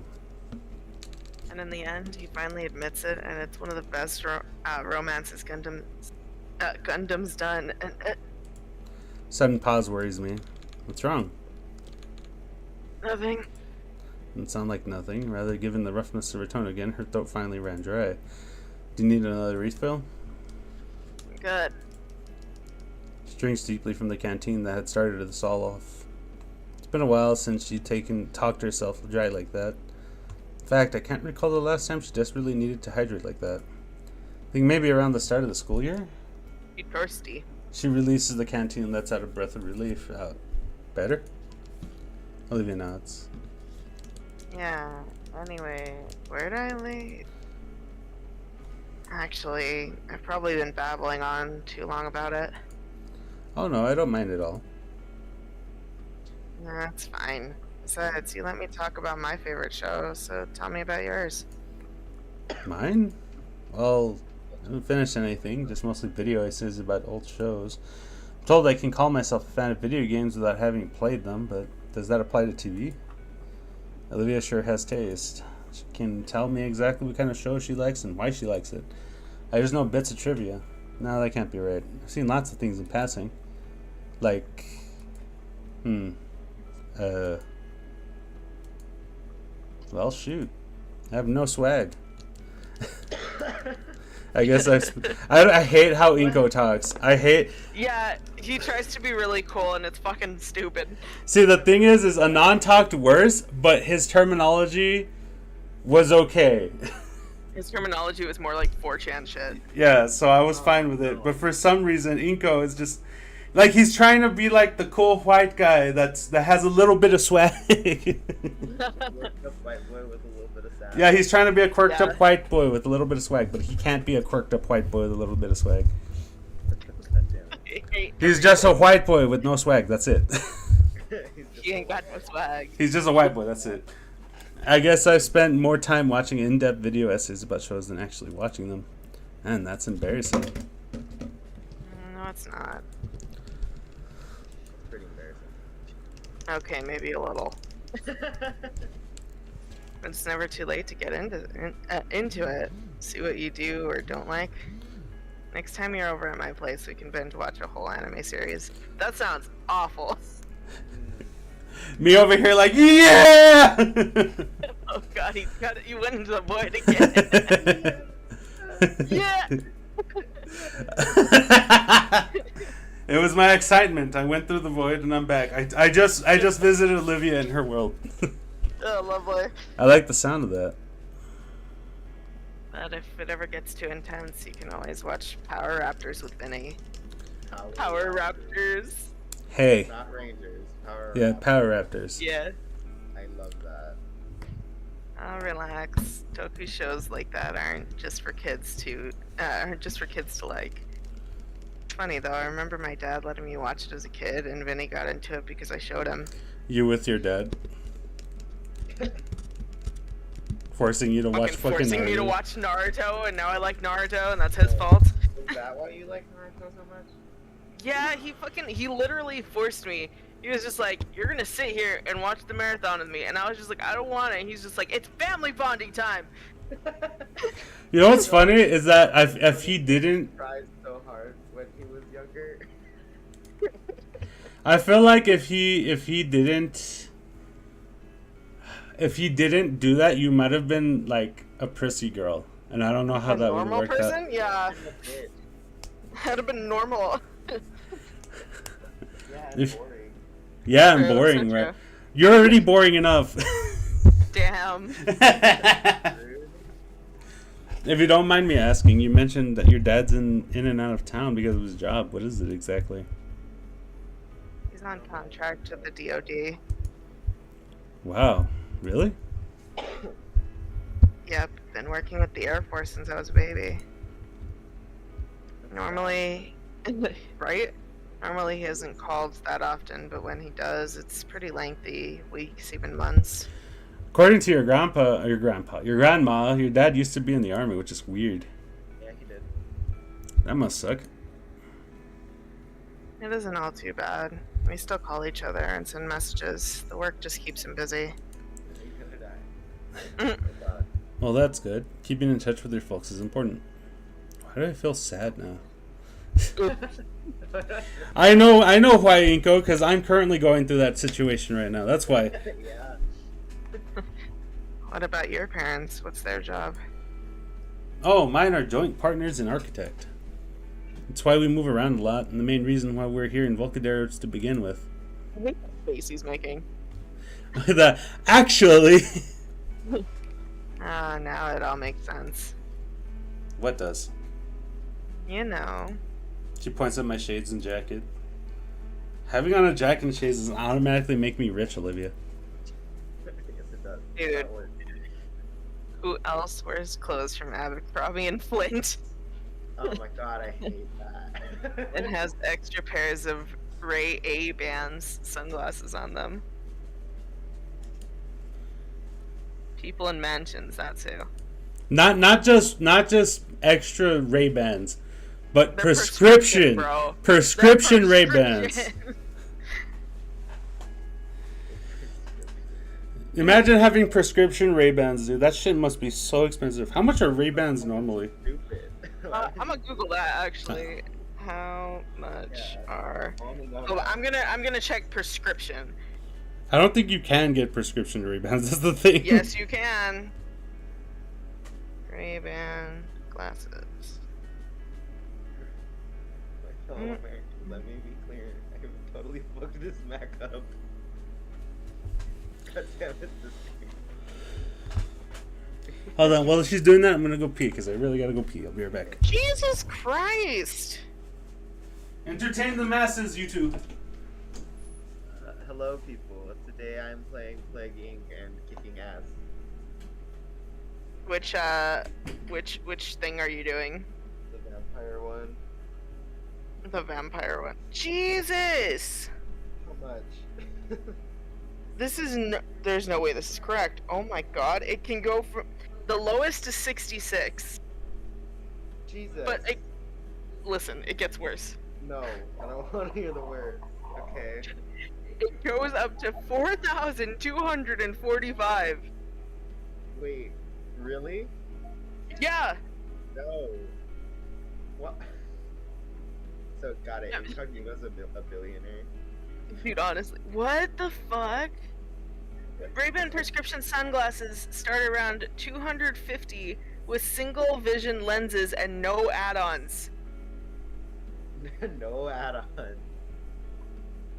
Someone is selling just frames for fucking $300. Just the frame. There's No, not even the fucking lenses in it. For $300. This motherfucker. Oh. My Did you hear God. how much they were? Hurry up. That's fucking awful. Why? Why would anyone? This man is rich and he's an asshole. It's a douche canoe. He's a douche canoe. Yeah, Inko is a douche canoe. Ego's a douche, dude. Rip. Having sunglasses actually doesn't make you rich. Okay. Because apparently. Drum roll, please. Let's see how rich Inko truly is. So I was googling it. They can start as low as $66, and then they go up to 4,225. So when are we killing Inko? Dude, honestly. Wait, isn't the principal that fucking caveman guy? Oh, that Not in was this the other one. one. Oh, that was a different one. Yeah. In Snoot Game, it's Spears, but in this one, it's not. Yeah, in Snoot Game, it's the caveman guy, the one that is from Primal. Yeah, gotcha. And to be And he fair, has Dinosaur wife. yeah, right? he's married to a T-Rex. He's married to the T-Rex lady? Yeah. Married to the T-Rex lady. But Inko is not relatable with us. Anon is way more relatable. Anon. Yeah. Yeah, that was the guy from the first one. His name was Anon E. Mouse. Anani mouse. That's retarded. And this one is Inko G. Nito. Inkoji Nito? Yeah. Oh no, he's Japanese. But yeah, I think Anon is more relatable, at least for us. I can understand some of Inko's stuff, but like since we're not rich, I don't understand some of the stuff that he's going through. He's a fucking rich. He's a fucking preppy. He is, dude. Oh no. I don't live in a mansion. For your information, it's a 2-story complex with an automatic gate and... Oh, I see what you mean. God damn it. Now you get it, Moneybags. Money bag. Suddenly, Liz starts waving her hands around excitedly. What the... Inko! Olivia! Damien Oh, that comes was her. rushing I'm in. so sorry. Damien comes rushing in, both arms filled with the pile of tickets. Whoa, mama, that's a lot of tickets. The other end is still trailing behind him. Damien got the jackpot at Megala Millionaire. This is probably like 1,000 tickets. I'm gonna go see what this gets me at the prize counter. Come on. I wanna. Holy crap. Alright, yeah. Done eating, Olivia? She takes the basket of chicken strips and pushes back from the table. Yeah. I roll my eyes and follow behind Damien to the prize Are you counter. done eating? Fucking gets more food. He pops his winning stash on the counter in front of the unamused clerk. So what'll this get me? Nothing. You need to drop those in a ticket counter first. Are you putting on the voice that you used to do for Chuck E. Cheese? No, mine was much more preppy. I tried to pretend I enjoyed my job. That's what you gotta do. Oh, damn. Nearly forgot. He rushes off to get them counted, and I look over the options. There's a few old games up on top shelf for several thousand. What's the exchange rate supposed to be? How much was it at Chuck E. Cheese? Because you could buy tickets, right? Yeah, you could buy tickets. It was $1 a ticket. Really? Yeah? That's some bullshit, man. That defeats the whole purpose of gaming. It was Well, for the rich kids that I wanted wish- actual good prizes and then would beg their parents for them. It was for the rich kids that were shit at video games, was what you meant to say. Yeah, sorry. And then like if there was a kid that only had one ticket, I'd usually tell them they could get something for 5 or 10. Yeah, like you round it up. Like, Yeah, I was just like, go ahead, just get something. I don't care. yeah. Below me in the glass counter is a bunch of candy and small plastic novelties. There's also a lot of joke items, whoopee cushions, air horns, things like that. Damien should get an air horn. In one corner is a series of licensed and generic plush toys hanging. What do you think he'll get? Probably the mini RC car. Or, no, maybe the plasma globe. Plasma glove? He's gonna get a handful of candy and let us have the rest. You think so? Alright, I'm back. Hands the ticket over. I spot the number 1247 printed on it. Dang, that's enough for one of the plushies on the wall. Let's see. I want... Hey, how about that? He points to a small foosball table on the top shelf. Clark glances up at it and back. That's gonna be like another few thousand. Oh, damn it. Well, I'm out of ideas. I guess I'll have some of those then. Clark gets a small bag of chocolates from the display. You guys can have the rest. I don't really need anything here. Nothing's really speaking to me either. Nothing sparks joy. God damn it. I might want something. That's how it feels now, dude. There's nothing ever really good. I mean, unless you want just like something that you're probably gonna break within like the first couple Dude, days. for real, all the prizes suck. All of the transmissions. Olivia scans the corner. There's still enough tickets for a medium prize. She might be going for a paddleball or something. So good. I always love the paddle balls. Oh, look at that. She points to the plushy corner. The blue slug thing? No, next to it. There's a weird dark green thing hanging in the corner. The only one of its kind. I kind of want to drop kick it. Why? That one? I don't know. Something about it makes me really want to. I don't know. Tie it to a firework and set it off into a deep fryer? What the fuck? I was just thinking the Why? same thing. You guys are rude. I'm not saying you're wrong, though. He looks like he's the reason we have taxes. I hate its face. He thinks he's better than all of us. Shut up, Inko. I've gotten used to it. Oh, sorry. I've gotten used to it. It's been around for years. Tell it I hate it. You don't really want it, right, Livia?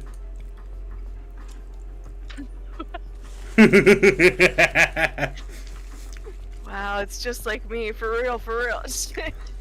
Her eyes are bright and wide. She's in love. Is it Whoop. like Peridot with that little alien dude? What is that? The clerk hands her the stuffed toy. She Wait, looks. wait. Do the full screen. I want to see the whole thing. It's like a weird little mud skipper. It looks like a plesiosaur, maybe. I'm gonna take a picture of it, brother, so you can see what they want to like drop kick. Let's see if I want to drop kick it too. I love it. I want it.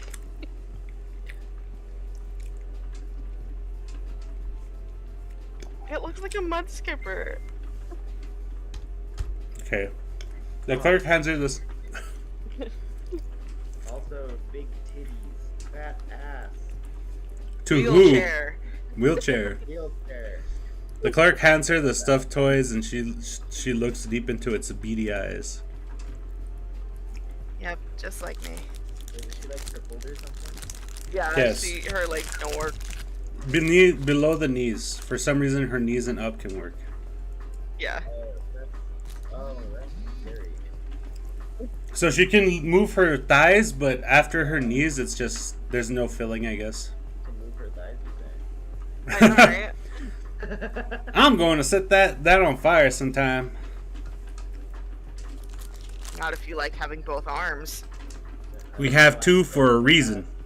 The argument continues. There's several merits. Guys, it's getting late. I think we should head out. Ah, shit, she's right. Even though the weekend starts tomorrow, I still have a curfew that my folks are strict about. Agreed. I'm Aw. sorry? What? He has a curfew? He's part of a rich What is family. he, fucking 12? Rich kid. He's a rich kid, dude. They're, Here I go. They're either overprotective or really neglectful. They're the second one. They're the second one in this game. Neglectful? Mm-hmm. When we start out the game, he comes down from after like moving all his stuff, and he's just like, "Where is everyone?" And there's just he's basically like double D from Double D. Ed and Eddie. Where We're they like- leave him all the sticky notes. Oh. That's so silly. I guess you're right. I guess you're right. On the way out, Damien stops and breathes in deeply. You know, this was a lot of fun. Can I have Damien? No, Liz already has him. You're gonna have to fight with a Brontosaurus. Brachiosaur. A Brachiosaurus. Fair enough. You know what? I'll do it. It's fine. She could I just think kill you you. could beat her. She No. probably fights like fucking the giraffe. She just fucking whips her head at you and just breaks all your bones. Neck at you. Coming all here. His neck at me, just holds out a knife in front of me. Coming all here together for the first time in a while. Thanks for taking us, Liz. Oh, it's no problem. Thanks to you guys too. Yeah, man, it was fun. We should do this again sometime. Did just like you remember it? Even better. Did you see what she did, by the way? Was she doing that? The squeezy thing? The love tester. Yeah. Oh, it's the love tester? Is that what that is? Yep. So does your lover know? And then, Oh. I don't know. I was a bit meh about the idea at first, but I'll admit it was worth it. back I in the wonder what she car- got. Yeah, they don't show us. They should. Back in the car, the argument picks up again. I'm just saying, you should try hiding pencils in its ears until they come out the other side of its head. If anyone hurts him, I'll kill you. Do you want to see the full picture of this one too? Yeah. It is. It's like a weird little mud skipper thing. It's so cute. It looks like a She wrapped her plesiosaur. tail around his tail. Who's not infected? Just Greenland. She I stares was with gonna say razor. Greenland as a joke. She stares No, with it's razor literally intent. Greenland. She stares with razor intent back at Damien. Okay, let's not get into fratricide over a plush animal. That Damien. Fratricide. Livia hugs the wretched thing tighter. So Inko, you want me to drop you off at your place? Oh, dang. Yes, please. You went country. Oh, dang. I hadn't thought about Damien it. answered for him. Yeah. I quickly send Liz the address to my house, which she puts Why into does group. Damien sound like Alice? Because wife wanted me to make him Alice. It's because if you look at the dad, it's Hank from King of the Hill. Oh. Okay. So I was just like, so it makes sense. I made him country. I didn't start Damien country, but then I was just like, it just makes more sense because why would he have country but not Damien or his little brother? It doesn't make any sense. So I quickly send Liz the address to my house, which she puts into Google Maps. Frugal. Buckled in, we head out of the parking lot and onto the main road. Entering the freeway, we pass the city, now illuminated. The early fall sunset bathes the car's interior a warm orange, and as we make our way home, find myself recalling all the spots Olivia had highlighted. I wanted to ask her again, just so I knew for sure, but seeing her rest peacefully gave me pause. Well, I suppose I can ask her another time. Better to let sleeping gators lie. Wait, lay? Let her rest. She had fun. Now she's tired. That's all that matters. I know Olivia mentioned that the place was updated, but I'd be lying to myself if I didn't say that it looked a bit too grimy. Just hope I don't get sick. Oh no. Yep, I got sick. Been completely out the whole weekend, sick like a dog. Must have caught it at the arcade. I hope the king doesn't get taken out. At first, it was just a slight headache and a stuffy nose. By Sunday, it feels like my bones were made out of paper mache. I couldn't even go to school today. Man, this sucks. I felt when I had COVID. Dude, when I had COVID, it was just annoying. I didn't even give a fuck. I was just like, dude, I wish I could taste food. I would imagine getting COVID. I was Twice. in a quarantine house and I didn't get it. We got it twice because we work with the public, and the public sucks. The public is The public is gross. I shouldn't have ignored the signs. The rapid weather change isn't helping at all either. Between the pollen and chills. Worst part is I'm falling out of practice. Tried on and off every hour to watch a drawing tutorial, but within minutes my consciousness is overtaken by a fog and I retreat back to bed. At this rate, I'll never actually have the skills people thought I had at the beginning of that contest. Between the sunlight, scaring clouds, and my own bouts of unconsciousness, feels like I've been sick for weeks instead of just days. I would have asked my parents for some help. They still had work, and the most help they could be was simply calling into school to let them know I was sick. Hold on.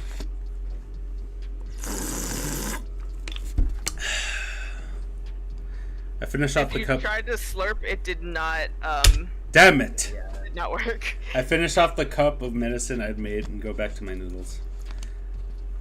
What do you mean made medicine, Inko? What the fuck do you mean you made a cup of medicine? Like medicinal tea. Maybe. The only reason I'm ever conscious right now is because I figured some soup would help with the splitting headaches. And I've made sure that the pantry is stocked full of cup ramen. I shovel even more instant noodles into my mouth as I lay in the couch trying to watch whatever's on the TV. Dude, remember when we had COVID and we fucking ate, Keys, the spicy ramen there? We could breathe so well after eating the spicy ramen. True. Our pores would open up and we would just be like, I can breathe! I can fight! Oh, if you want spicy ramen, go to the fucking Masaharu one. Yeah, we gotta try that one that he talked about. Yeah, I'm trying to get you guys to eat it, and it's fucking amazing. But it's Maybe so one day. spicy. Don't get the spicy Next one. time we go to like we go somewhere together, we can get that one. Maybe when I get paid. Yeah. I shovel even more instant noodles into my mouth as I lay laid on the couch trying to watch whatever's on the TV. Eventually, I decide to set the salty goodness aside in favor of scrolling through the notifications on my cell phone. Of course, I got a few dozen from Damien. Bless his heart. He's been giving an hourly play-by-play of the school day. Got a few messages from Liz too. She's also filling me in on the school day, albeit not nearly as often as Damien. Even Olivia messaged me, and I feel oddly soothed as I read her well wishes. I suddenly get another notification, this time from Ben. It's a PDF of my homework, followed soon after by a simple get well soon animated emoji. Aren't I popular? I'll be sure to thank them in person when I'm better. Another wave of fuzziness washes over me, so I pop a few flu meds and chase it down with another gulp of the lukewarm chicken broth. 3 days of being sick as a dog, and it's only occurring to me that I haven't seen any sign of... Huh? I already got my grocery delivery today. Or was that yesterday? Whatever. I push myself upright on the couch, turn sick bed, and caring for all the styrofoam noodle cups and plastic wrappers that fall onto the carpet. Oh, I really let things get out of hand. My head is spinning as I make the arduous 20-foot journey. I check at the peephole and nothing is there. Or maybe it's a small child. Trask Scout cookies sound awesome right now. One hand works to undo the locks while I'm focusing on finding my wallet with the other. Damn poofy sleeves. They weren't so warm. What's up, you dead yet? Olivia? What are you doing here? Despite her cheerful greeting, Olivia shifts side to side in her seat and her knees tottered together. Mr. Udakon wanted me to give you the project worksheet for his classes. She pulls her backpack up from behind her chair and reaches in, drawing out a manila envelope and waving it in my face.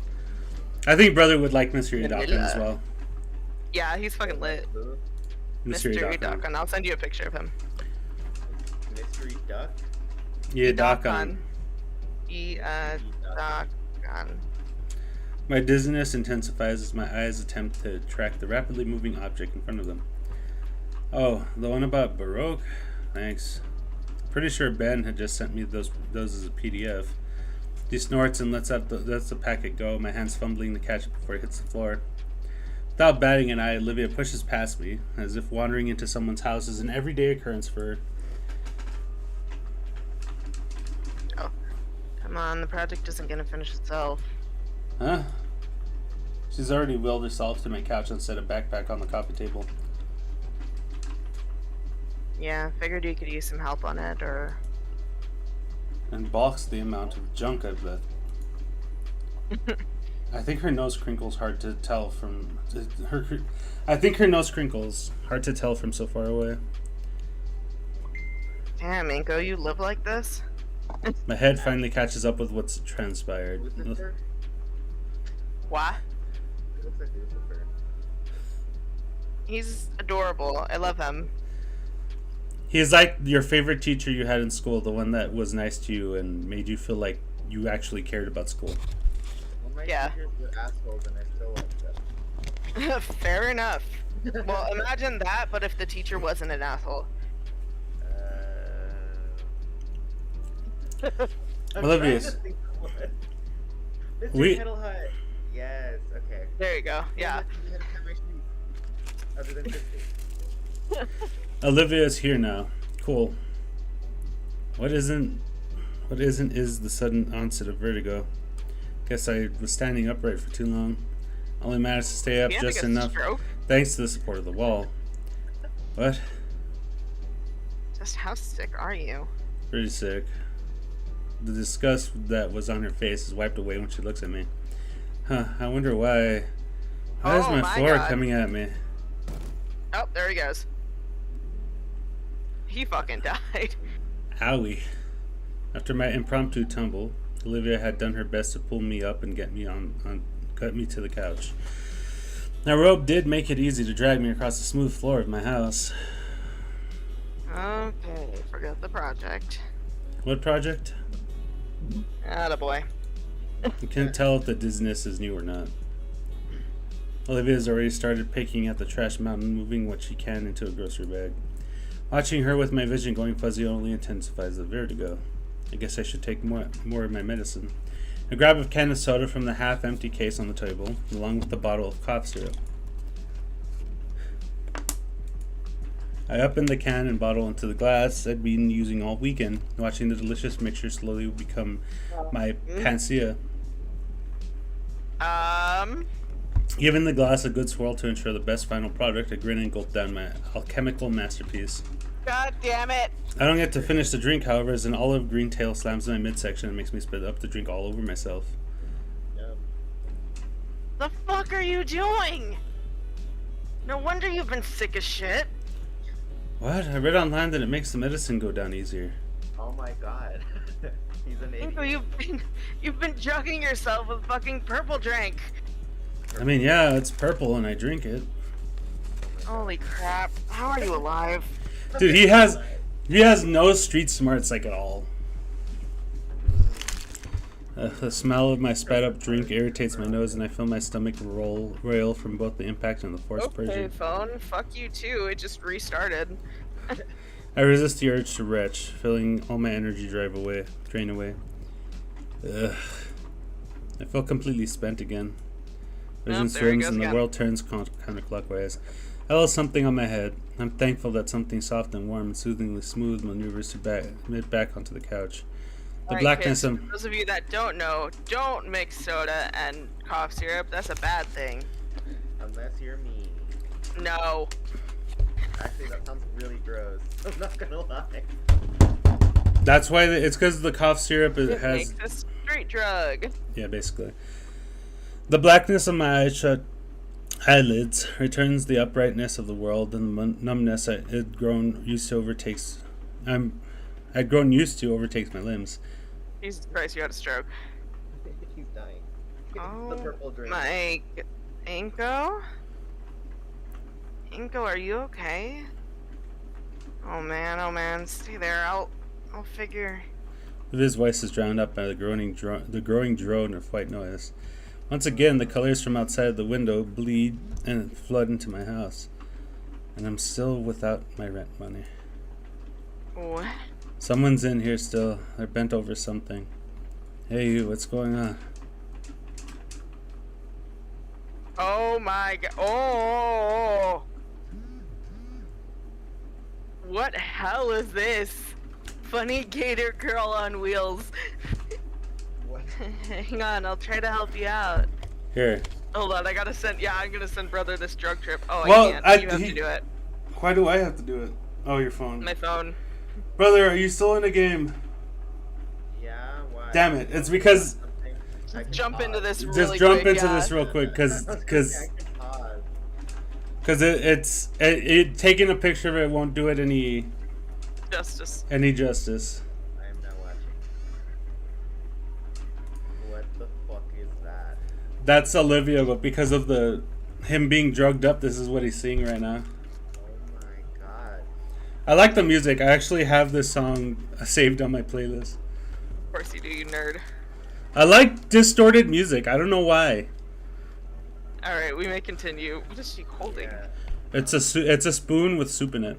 No, not Probably that. doesn't have her name. Oh, this is yeah. Yeah, funny This gator is- girl on wheels. This is a picture, or like I guess a drawing tablet with Inko all muscly on it. Oh. Lovely. Here's guts right here. I'm going to leave the stream now. Yeah. Weird. Hang on, I'll try to help you out. Which one should I choose from? What's going on? Who is this? Where's Lucy? Where's my daughter? I like that one. I always choose that one when I played the last one. Okay. That came from monkeys. Then how does Coach Sully exist? Do I don't know. All of these are great. This June? I'm gonna say it. So whichever one you choose, I'm gonna put my best effort into saying it.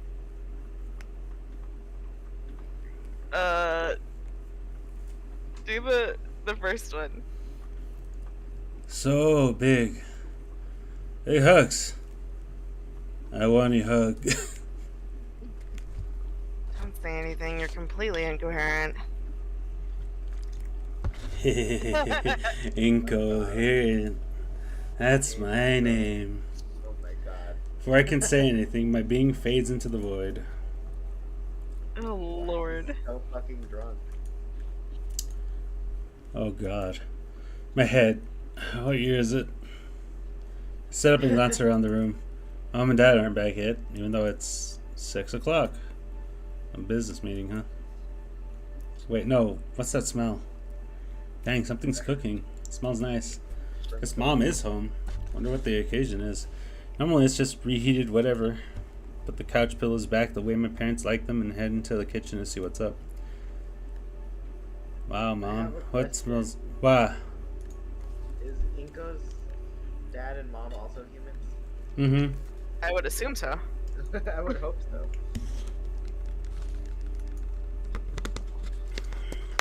Smells good. Go on. Shit, sorry. I didn't know you were still... Oh man, I passed out on you, didn't I? The assignment. It's fine. You feeling any better? Oh, are they not around often? Very often? Yeah, they're usually busy with work stuff. Both have busy but well-paying jobs. I'm fine, don't worry. You say so. Olivia looks down at the slow cooker and fiddles with one of the dials. Actually, are you? Do you really not have anyone around?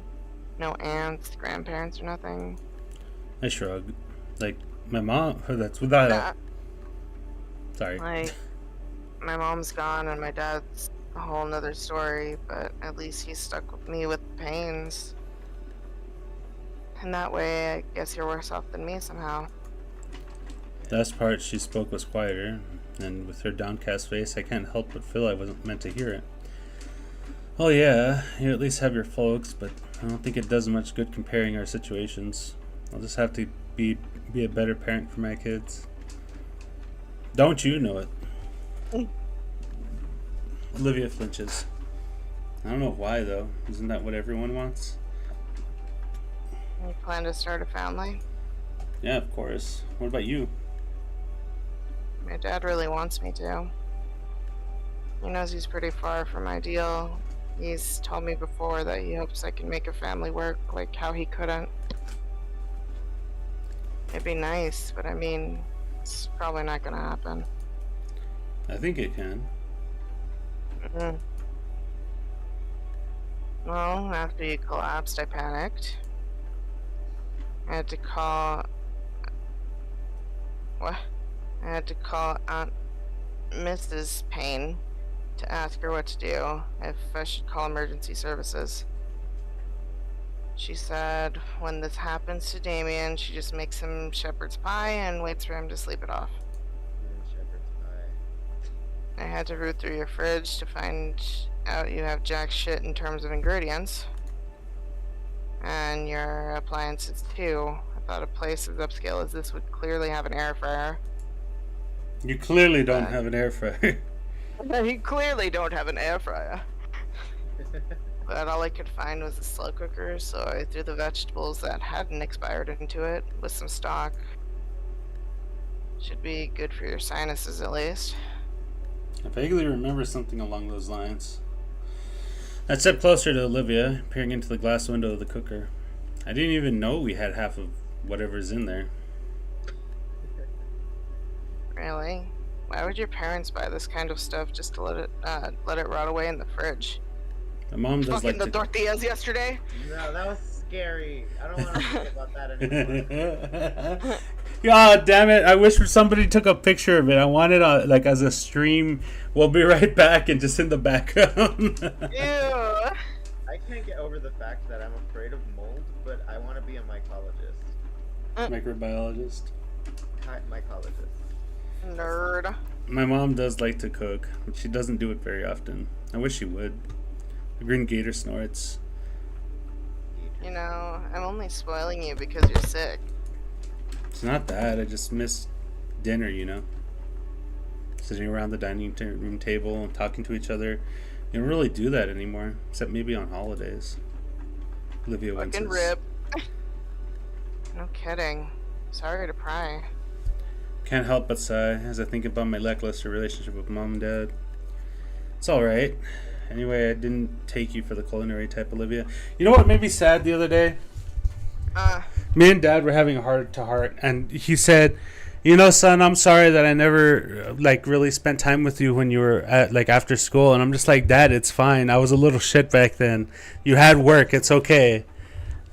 Aww. You did the best you could, Dad, and I loved you." And I think that made him feel good. Aww.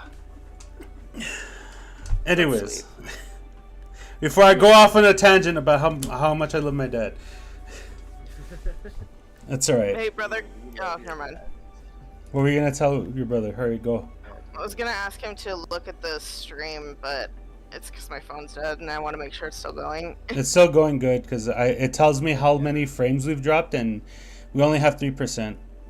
Okay. Alright. It's alright. Anyway, I didn't take you for the culinary type, Olivia. The awkwardness of just standing and staring gets to me, so I choose to take a seat at our island table. Man, these chairs are surprisingly comfy. This is actually the first time the table was even used since we moved in. Thinking about it, Olivia's given me a lot of firsts now. Kind of wish And Mom she's would gonna make. take your virginity. Sorry. Kind of wish Mom would make dinner again, like before she got that promotion. Olivia hums to herself as she moves toward the fridge, pulling out the egg carton and scowling after checking it. How often do you get groceries, Ingo? I ordered some earlier. Actual groceries, not that junk. Oh, Rooted.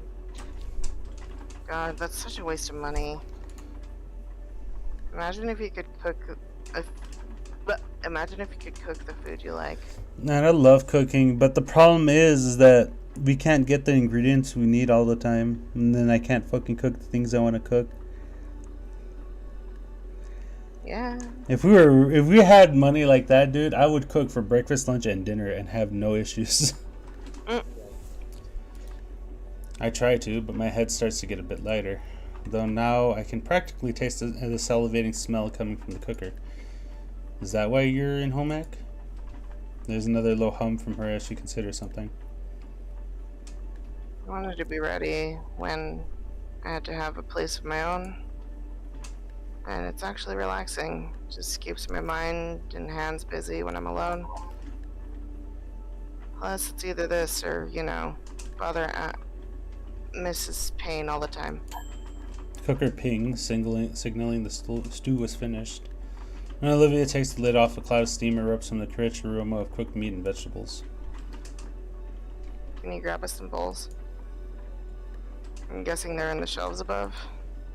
I nod and get up, moving around the table to the shelf with all the bowls. I give the top a quick dust check, sticking it back in and taking the two under it. Olivia already has the ladle ready, stirring the soup slowly. Set the bowls down next to her, and she ladles in serving for us. Okay, moneybags, back to the couch. You don't want to eat at the table? I can't. What do you... Oh. The island table doesn't really have the space for a chair to fit underneath. Plus, I want to enjoy this with some quality entertainment. Figured we could watch something together on that big flat screen you've got. That's okay, right? Sure. Carry both bowls back to the couch, seeing the entire living room has been cleaned up. Man, I really need to make this up to Olivia somehow. Just watching something doesn't feel like a fair deal at all. Not only cooking, but even cleaning up after. Find a way to repair. Set down our dinner on the coffee table. Before Olivia can say a thing, I place both hands in the corner of the couch and push. Didn't think it'd be so hard, but then again, I'm still out of sorts. Space created, however, is enough for Olivia to work the front of her chair in. Olivia gives me an appreciative nod, then angles her chair in the way to let her use her tail and the couch's armrest to pivot herself onto it. Thanks. Give Olivia a small nod and smile as I grab my spoon off the table. Leaning closer to the bowl, the comforting aroma of the soup wafts up my stuffy nose. First time I'm getting goosebumps that aren't caused by cold flashes. I get a good spoonful of Olivia's homemade remedy, making sure to get some meat and veggies as well. Still piping hot, I blow a bit of air on the spoon to cool it down. Pussy. What? Hey, the last thing I need with the fever is second-degree burns all over my tongue. Whatever you say. Once I feel that it's sufficiently cold, I slurp up my first spoonful. My dry, tired eyes close in bliss as the flavors wash over my taste buds, firing them all off like fireworks. To describe it as just being good would be a severe understatement. The stock is rich and hearty, the meat is well cooked, it could easily fall off the bone where it came from, and the vegetables give it a nice aromatic touch. All of it well seasoned and spiced. It's like I'm experiencing what's that scene from Competui. Pompatooey. Sensing and seeing the different flavors move and dance around in my mind.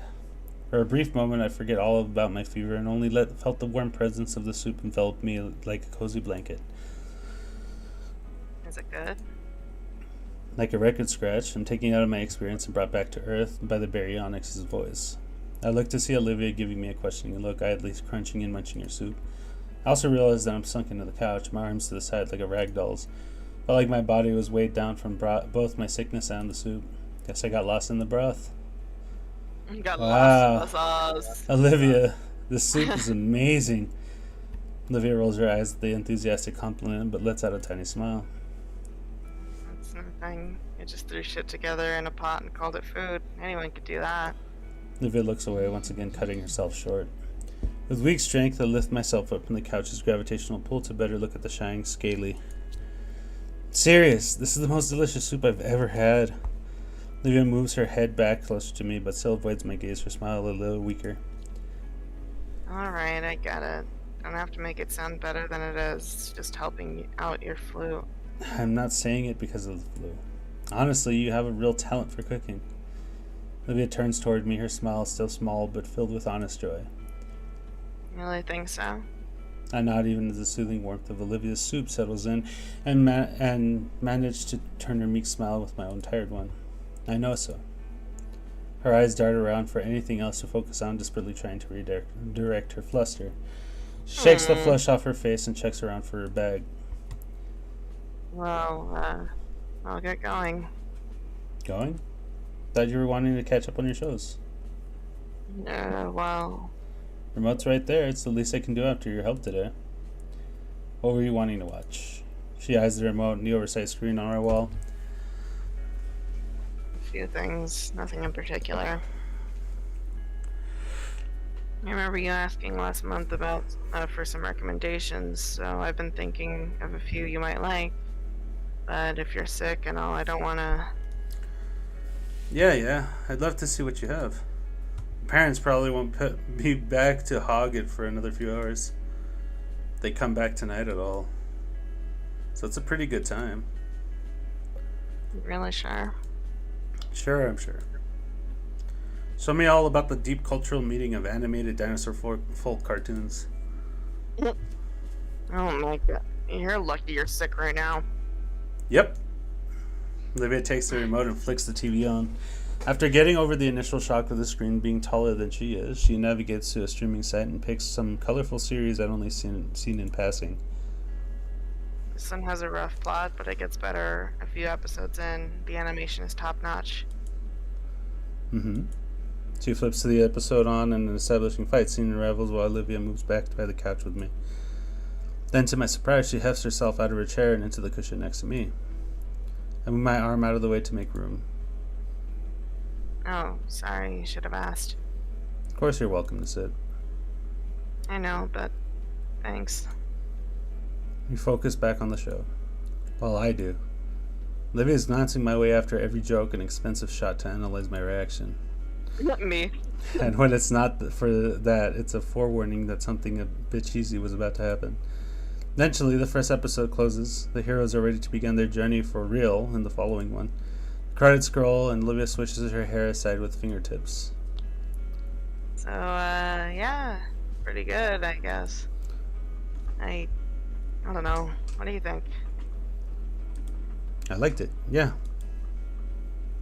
Really? Well, they got the whole season. Do you want to see more? Wait, didn't you say you wanted to catch up on your shows? This is the pilot episode. She fumbles the remote in her hands and has to catch it midair. Well, yeah. Just figured you should know what's all going on so you're not lost, you know? But if you want to keep watching this, that's fun too. She quickly pushes the button to start the next episode without my response. Cute is all that runs through my mind at her attempts to cover for a small mistake. She's probably just refreshing her memory and... I wonder why I thought cute fit. Well, it does. Hell, endearing every time she glances over as if I wouldn't enjoy the show. Sure, Mom and Dad aren't in any rush back. Characters on screen freeze. Oh shoot, did the Wi-Fi go out again? Try to stand up, but a brutishly heavy limb anchors my lap back down. Olivia's tail feels like a boulder across my legs, keeping me from standing. Olivia?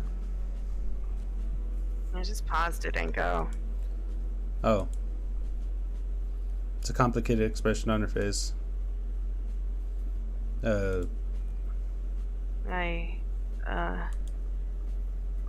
it normal? Is what normal? She chews her lips slowly in consideration. Your parents, like, are they not really going to be back? Wife, have you ever wondered why I learned how to cook? It's because of this exact situation. Fair.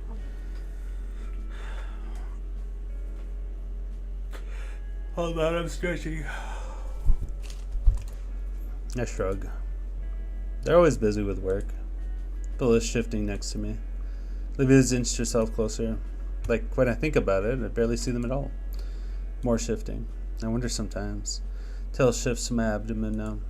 Does anyone even care? All the movement has stopped, as if reality itself has paused.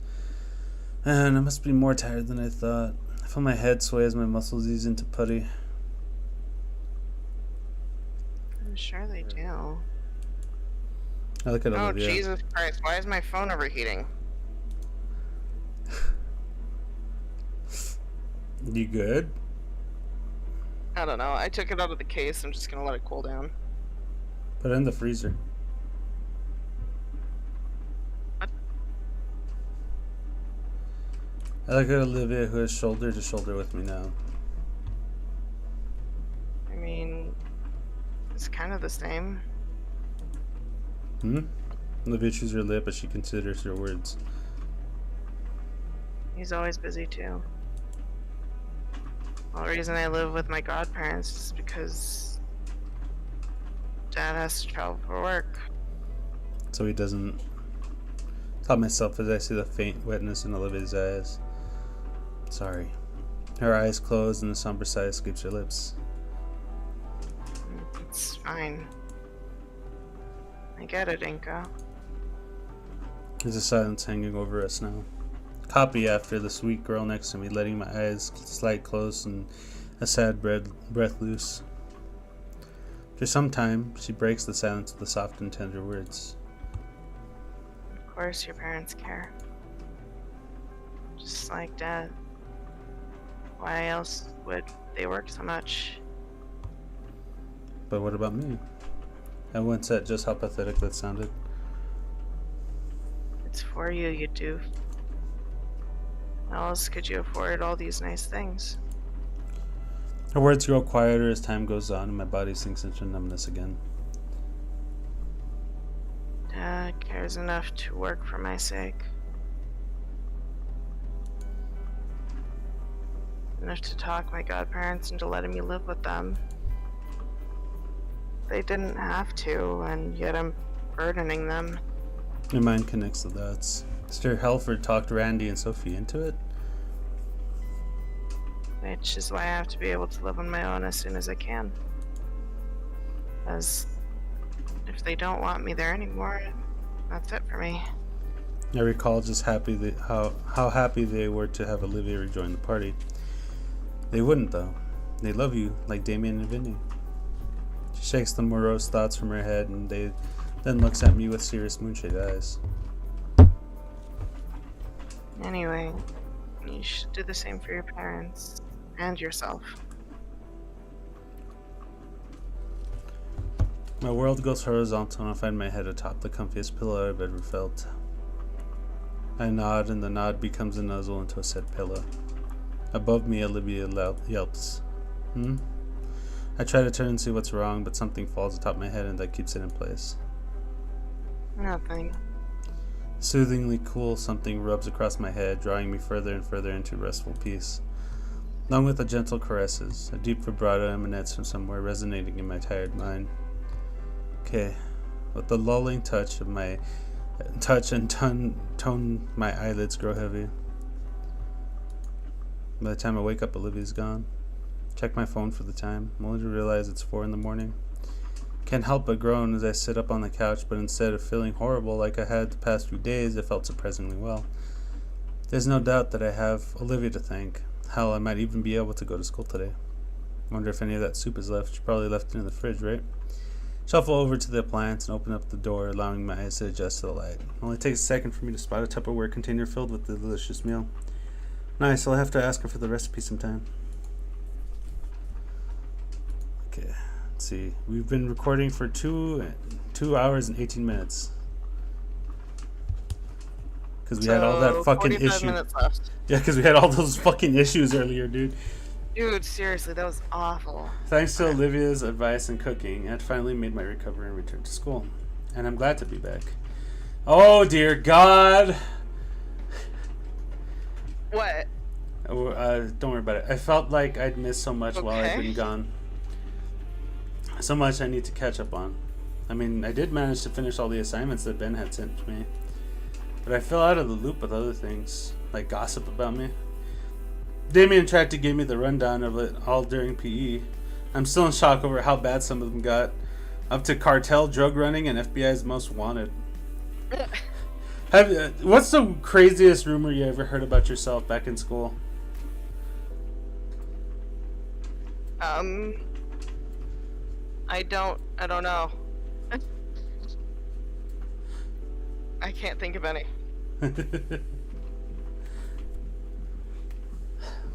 I know that people would say that I beat up people for no reason. No, that definitely happened. Hi. I don't think that's even possible in just a week. The end of class bell rings throughout the school, signaling the start of lunch. As everyone in class is packing up their things, Mr. Idakan speaks up. Alright everyone, make sure you complete the assignment by next class. You all have a wonderful rest of the day now. Oh, and Inko. Okay. I stop at the mention of my name as I throw on my backpack. Could you wait a moment? I have something I wish to speak to you about. Yeah, of course. I'm not part of the cartel. I heard that you're part of the cartel. Could you help me with some matters that I have with my own gentleman's club? Oh Lord. Olivia looks back from the classroom entrance, waiting for me. Don't wait up on me. I'll meet you at the table with the others. With a shrug and a nod, Olivia wheels herself out the door and down the hall. Everyone else leaves the classroom until it's just Iadakan and I. Please, have a seat. Have a seat right there. Now, Inko. I take the seats closest to Iadakan's desk, putting my backpack down as well. Mr. Iadakan himself gets out of his chair and walks around his desk, leaning against it. So, I'll be quick about it. I got a job that needs doing. Oh God. It is the cartel. Up. You've missed assignments and need makeup work now. And I need some extra help with something. Something I think you'll be very interested in. Some good friends of mine are getting married in a few short days. They've hired me to be their photographer. And given the excellent learning experience, child labor, I thought of you. Me? Yes, if you want to, of course. I could always call in some associates to help me out, but I thought adding in some extra credit would sweeten the deal. What would we be doing? There's a broad smile on his face and a distant look in his eyes. Well, you'll be my apprentice in this case. You'll not only be helping set up more elaborate photos, you'll also be doing a lot of independent shots. You mean I'll be taking my own photos? Yep. In fact, you'll be using my SLRs and lenses for this, to keep all the shots uniform. The idea of finally getting to use something like Mr. Idakan's $1,000 Canon makes my head swim. Canon?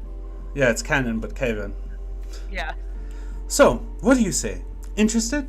It certainly seems like a heavy task, even if Iadakan would be there to help us. Then again, Iadakan wouldn't be offering the job if he didn't think I was capable of doing it. This would technically be my first official photography gig. And a wedding shoot to boot. Sounds so daunting yet enticing. I would love to. Alright, sounds like a done deal. It's after school today. We can talk about it more later. For now, you should be getting along to lunch. Thank you, Mr. Idakan. I give the teacher a nod and grab my backpack. Just as I head out the door, my curiosity gets the better of me. So, who's the lucky couple, if you don't mind me asking? The school nurse. Actually, the husband-to-be is also a good friend of mine. Huh. Neat. Oh. I make a mental note to give my well wishes to the nurse if I see her before the wedding. With that, I give Mr. Idakan goodbye and head back to the hallway. Wait, Friday? But I was going to practice painting then. Ugh, I already agreed to go, even though it didn't. It's real photography. It's not even a question which I should go to, but geez. It's like the universe is conspiring against me to never stop drawing stick figures. Finally meet up with Olivia, who's waiting near the entrance to the cafeteria. The grassy green girl is leaned over a sour pouch, scrunching her maw close as she eyes the passerbys. When she notices I've moved into her airspace, she perks up immediately. Seeing the transformation is surreal, and I chew on my cheek to keep from laughing as I watch her muscular tail wag happily. Finally, took you long enough. Yeah, sorry. That took so long. You didn't have to wait for me, by the way. You good, brother? You sound like you just died. Brother, Yeah? Silk Cradle is fucking awful. Cool. Can't wait. It's so bad. I have no idea what's happening. It's called the lamb stuff. Don't worry. We're not even near that area, so don't worry about it yet. No, like Silk Cradle 2. I know. That's what I'm saying. We're nowhere near that area at all. Okay, so anyways. I can manage waiting if it means eating with you. Aw, I she could feel a likes smile it. tug on my lips just from hearing Olivia say that. Wouldn't we wait for each other? Like, we would know which class we both came from, and we would just wait for each other. Yeah. Mind if I push your chair in? Using me as a battering ram through the crowd now, huh? Yeah, something like that. Alright, but only because you asked. Give me your backpack. I'll use it as a field. When I grab the handles, Olivia moves her tail up to grab my wrist, like at the arcade. Alright, charge. Yes, ma'am. I start marching through the crowd, Oh my ruling God. famished teens clamoring for their daily meal. Do you think anyone survived that? No, they're all dead. Someone went Especially straight that up, one. dude. Someone went straight up. The pink one got fucking... The pink one fucking did a fucking somersault, dude. That red bitch just got thrown. I start marching through the crowd and ruling famished teens clamoring for their daily meal. Olivia turns her head to me to say something. So what happened with Yadakan? You in trouble for something? Huh? Oh, nah. Yadakan just had a proposition for some extra credit. Really? What is it? He wants me to join him at a wedding and help him out with the photo shoot. Says he thinks it'll be a good learning experience. Oh. Well, that sounds pretty interesting. Did you take it? Yep. Could be a good way to hone in on what I know, plus that extra credit can help make up for the time that I was sick. Oh, you mean when you nearly overdosed on the cough syrup cocktail you made? Yeah, that. Wait. Oh, what? I didn't say anything. Crowd's too loud here. The Baryonyx chuckles to herself.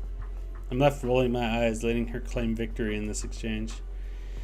By the time we've got our lunch, it's a simple matter of locating Damien and Liz by the telephone pole neck. For whatever reason, they're at a more sequestered table today, and when we arrive, it's pretty obvious why. No fucking scheisse. Took you long enough. Yeah. I expected more from Olivia. Something more graphic. Instead, Olivia rolls herself the rest of the way, taking her designated spot at the head of the table. I take the spot adjacent to her, all while keeping a wary eye on the pink Parasaurolophus. It seems like Mia's rage against me has simmered down over time, but that air of uncertainty and uneasiness still wavered around her. The best I can do is act friendly. Hey Mia, is there something you need? Need? Nah, just here to catch up with my good pal here. While the red-scaled menace turns towards Olivia, her own eyes remained locked on her soggy chicken she's eating mechanically. I thought you were asking this for her homework, though. That too. Ah, right. Here, guys. A pair of soda cans are rolled down the table, and thank Raptor Christ I'm able to catch both before they ram into my tray of questionable lunch meat. You guys were taking a while, so I grabbed the drinks today. Oh, you didn't. Mia gave you those. I read that wrong. Well, she did it because I thought about doing it. She's trying to bribe you for the math answers I helped you with earlier. Lizzie, I can't believe you would imply something like that about me. But it's true. Yeah, Oh, sorry, that was the wrong person. But it's true. No, she's just a hoe. I mean, she's hot, but I would not get near her. A fucking psycho bitch. Hey, free soda is free soda, man.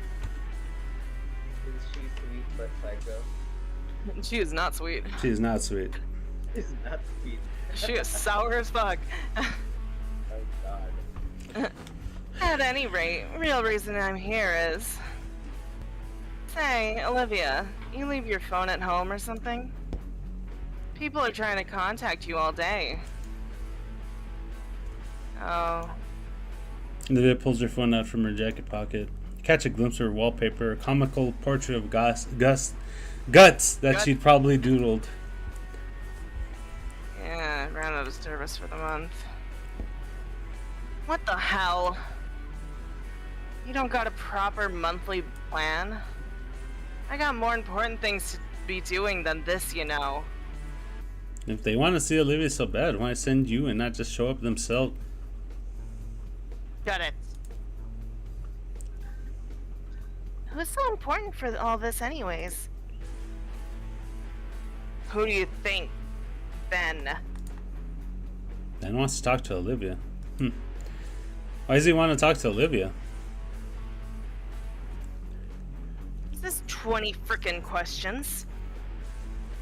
How the Surprised. hell should I know? Surprised she didn't just say what's- fucking. Right? She said frickin'. Weird. How the hell should I know what's really going on between my boyfriend and Hot Wheels here? All that matters to me is if Livia here is gonna fix it or not. I'll think about it. Ugh, whatever. I'm out of here. Smell you later, Gator. Mia storms off, leaving Olivia looking very sour. Things alright with Ben? Olivia rests her arms on the table and slumps her head in. I don't want to talk about it. Where did her bright mood from before go? Well, anyway, Damien, you really shouldn't condone cheating, even with something as simple as math homework. Well, you helped me out with it. That's different. Haha. I helped you with it, and I think you're getting something out of it. Like the answers. What I mean is, in comparison, Mia's just trying to be lazy, and she's only cheating herself. What's the issue then? What's the issue? Yeah, I get free soda. Someone you hate tricks yourself into saying stupid, and everyone thinks they win. It's great. I mean, that is the smartest thing I've ever heard him say. You scare me sometimes, Damien. Guess I'll have to ask Ben what's going on if I see him later. In the meantime, Olivia's disposition only keeps getting more and more dour. I try to think of something to help her cheer up, but I keep coming up with dead ends on just what could work here. There's gotta be something. I can't just leave her in such a sour mood. Oh, how about that? Hey, so what's the deal with your phone background? Oh, you noticed it? She flips her phone on and shows me her background. Oh, it's a little doodle of guts.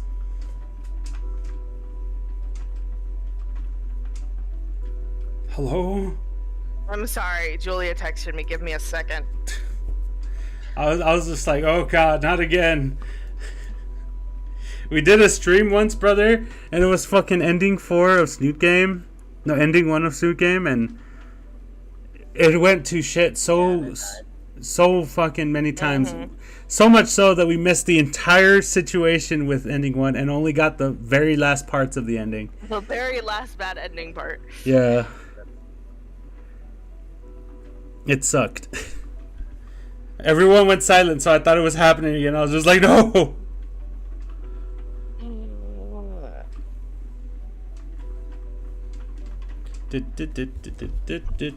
Anxiety, anxiety, anxiety, anxiety, anxiety, anxiety. Yeah.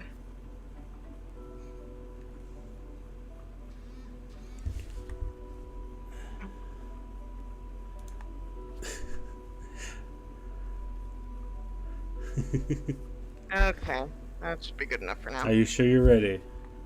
No, okay. Yeah, I drew it up the other day. Got the curves just right first try, so it's pretty cool.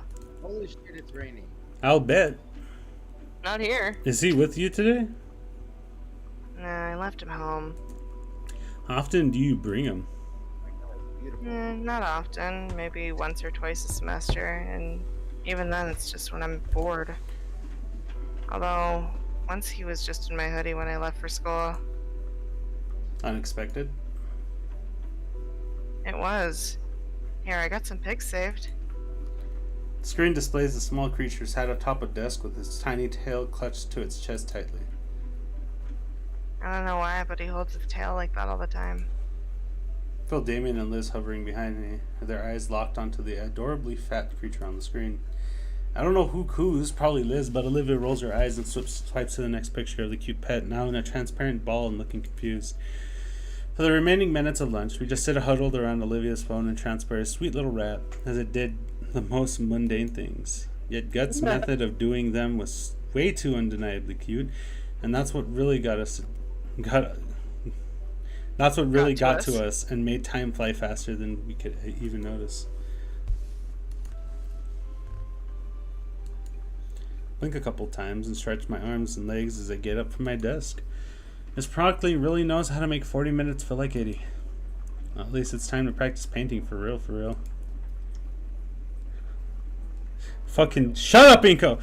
Wait, no. For real. Yeah, Doc roped me into the photo shoot. Can't practice painting, can't get good at anything.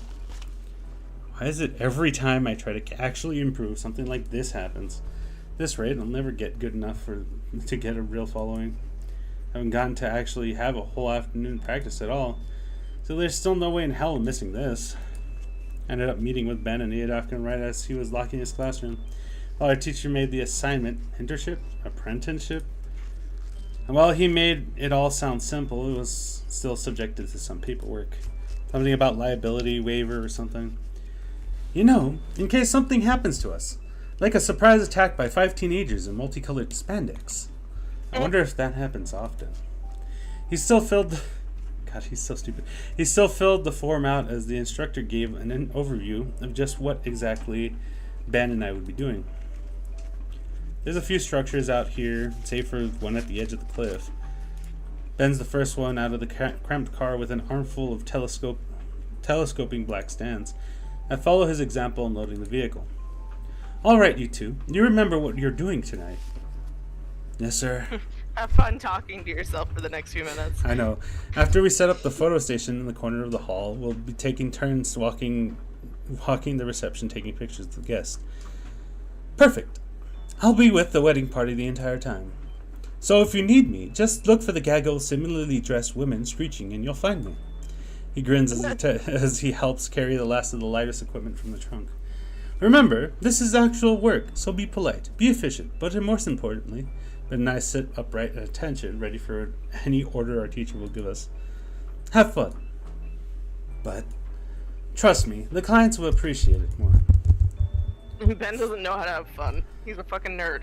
Finally, finished with the unloading, I inhaled the mixed aroma of ocean and flowers. While I find the scent energizing, Ben seems to have the exact opposite reaction. His brows pinched together in disgust as he tries to in futility to fan away the air with one hand while covering his nose with the other. I think I'm going to be sick one. I think I'm going to be the sick one next with this weather. At least the view's great. It is, yeah. Siriadakan leads us through a small garden out front and into the reception hall. It's a spacious wedding tent adorned with all sorts of flora and high-end lighting, keeping the place warm and lit. Okay, you guys know how to set up here. I'm going to go get to business. Yes, sir. He leaves us, stepping into the ongoing ceremony with a primed camera and tripod. Ben and I exchanged a single glance before we both resign ourselves to the daunting task.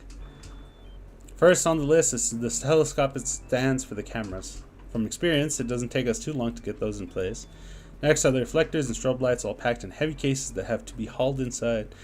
By my third case, I'm already exhausted. Shoot, I thought gym class would have prepared me for this. My phone buzzes and might as well take a breather.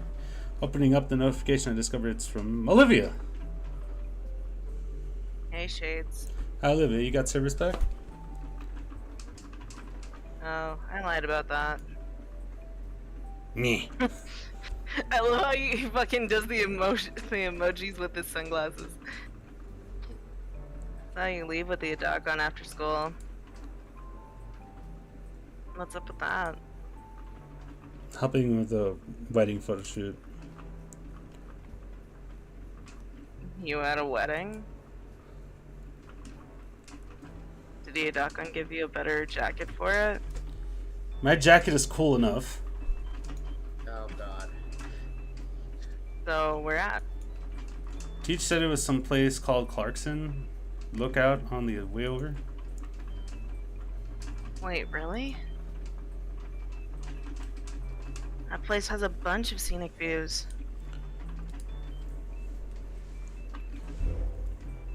If you see any good landscape shots, take one for me. Sure, if I get the time. No, do it now. Cute I and like threatening that. message received. Jeez, well, this is a good spot as any. The sun's starting to set, so it does make for some pretty nice atmosphere. Maybe Olivia wants to paint another landscape. In the distance, I see a few sailboats and yachts. Further beyond, a freighter or two. The seas sure are crowded these days. Take the picture and send it over to Olivia. Thanks. I can't picture thanking me like that in reality. The thought alone for doing something in so sweet a manner. Inko, this thing weighs like 80 pounds. I'm not doing all the work. Alright. I let my camera hang loose around my neck while assisting Ben with setting up the last of the standing reflectors. Setting up meant not only the cameras, but a large chunk of the incomplete decor prep, which meant carrying out loads and loads of heavy cases, loaded with strobes, reflectors, cloth sheets, and so many telescoping pole stands. Following his instruction, Ben had set up a small red carpet path leading to a glamour shot station. And meanwhile, I was finishing making sure the marked out spots within the room had the right combination of flash, strobe, and or reflector. By the time our teacher had come back, I just placed the final light in position. As guests start walking down Ben's handmade path, I skirt along the edge with Homemade my path? homemade path, along the edge with my borrowed high-end camera. The DSLR's clicks are muted compared to the chattering guests, and while I think I managed to catch some decent shots, I'm just not really feeling it today. Is something wrong with me? And well, Ben was having a much easier time. What the fuck? Working with the makeshift studio we'd built in the corner. Couples would simply walk up and stand before the backdrop of the massive windows to the cliffside and ocean. And Ben had the brilliant idea to not only set up Iadokon's lone camera, but also his own, so that he'd capture couples from two angles at once. He looked happy with each and every shot he took, and the people always chatted him up right after. Here I am, doing my best not to scowl as I look over the blurry shot I had messed up. Blurry because my hands are shaking. I guess I'm nervous. Hadn't noticed till now that my main messaging app had been going off. So, is it going well? Hardly. I think Ben's turning it into a competition. Are you winning? No, not really. Beat him for me? That wasn't a real message. I try to ignore my phone for now. I don't think anything will calm my nerves at this point. Feeling of anxiety only grows as time marches on. Can't seem to get any one picture just right, and Ben zooming around as efficiently as he isn't helping. Well, that's not all. Olivia's messages are just throwing me off.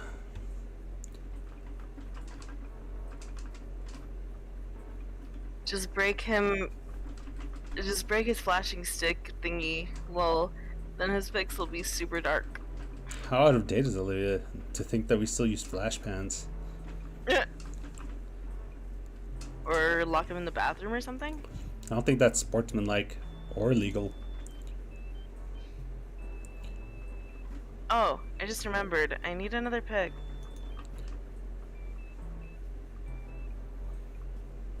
Can you try shoving him into a wedding cake and taking a pic of him smashed on the floor?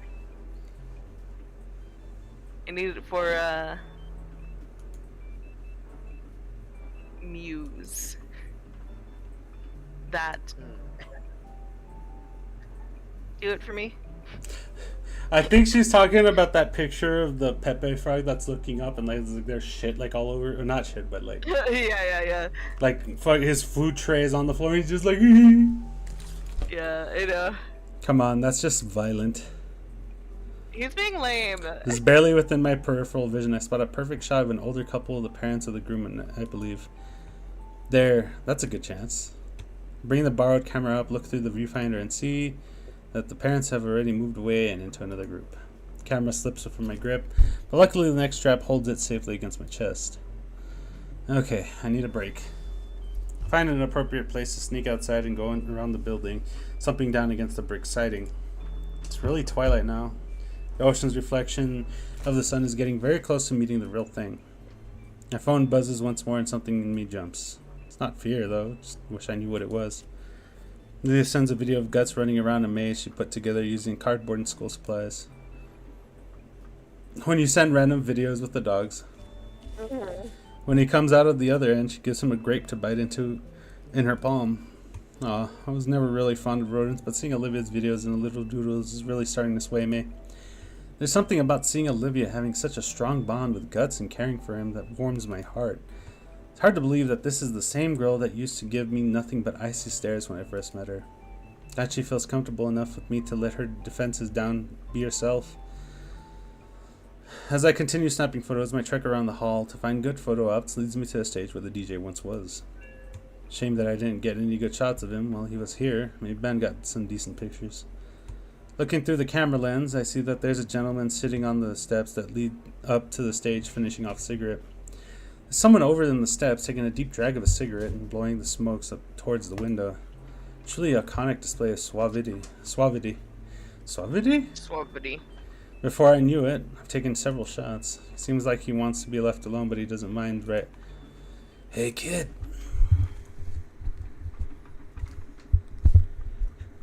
Do you remember this man? Is he the taxi driver? At least get my good side, will ya? He's getting married. Oh. I stepped closer, readjusting my camera settings and scrambling for an explanation. Sorry about that. I wasn't sure if you wanted the attention. It's alright. People say I got a kind of resting bitch face. Though I can't lie, I'm pretty exhausted, kid. Especially after I had to carry the song that's playing. The new missus down the aisle all the way to the car. So this is the groom. So you gonna take a photo or what? Oh, right, sorry. As I raise my camera, the groom takes a thinker-esque pose, taking a drag from a cigarette. After a few clicks and a couple of slight adjustments to my position, I believe I got some pretty good shots in there. There we go. Groom blows out a plume of smoke from his mouth before leaning over to see the captures. Smells like a Vegas hotel. I give the groom time to look at each photo thoroughly before moving on to the next one. They're pretty good, kid. Managed to make this mug of mine look half decent. He lets out a scratchy chuckle as he takes another puff of the cigarette before snuffing out what little was left of it onto the floor. Thanks. Say, if you don't mind me asking, what are you doing all the way over here? It's your big day, isn't it?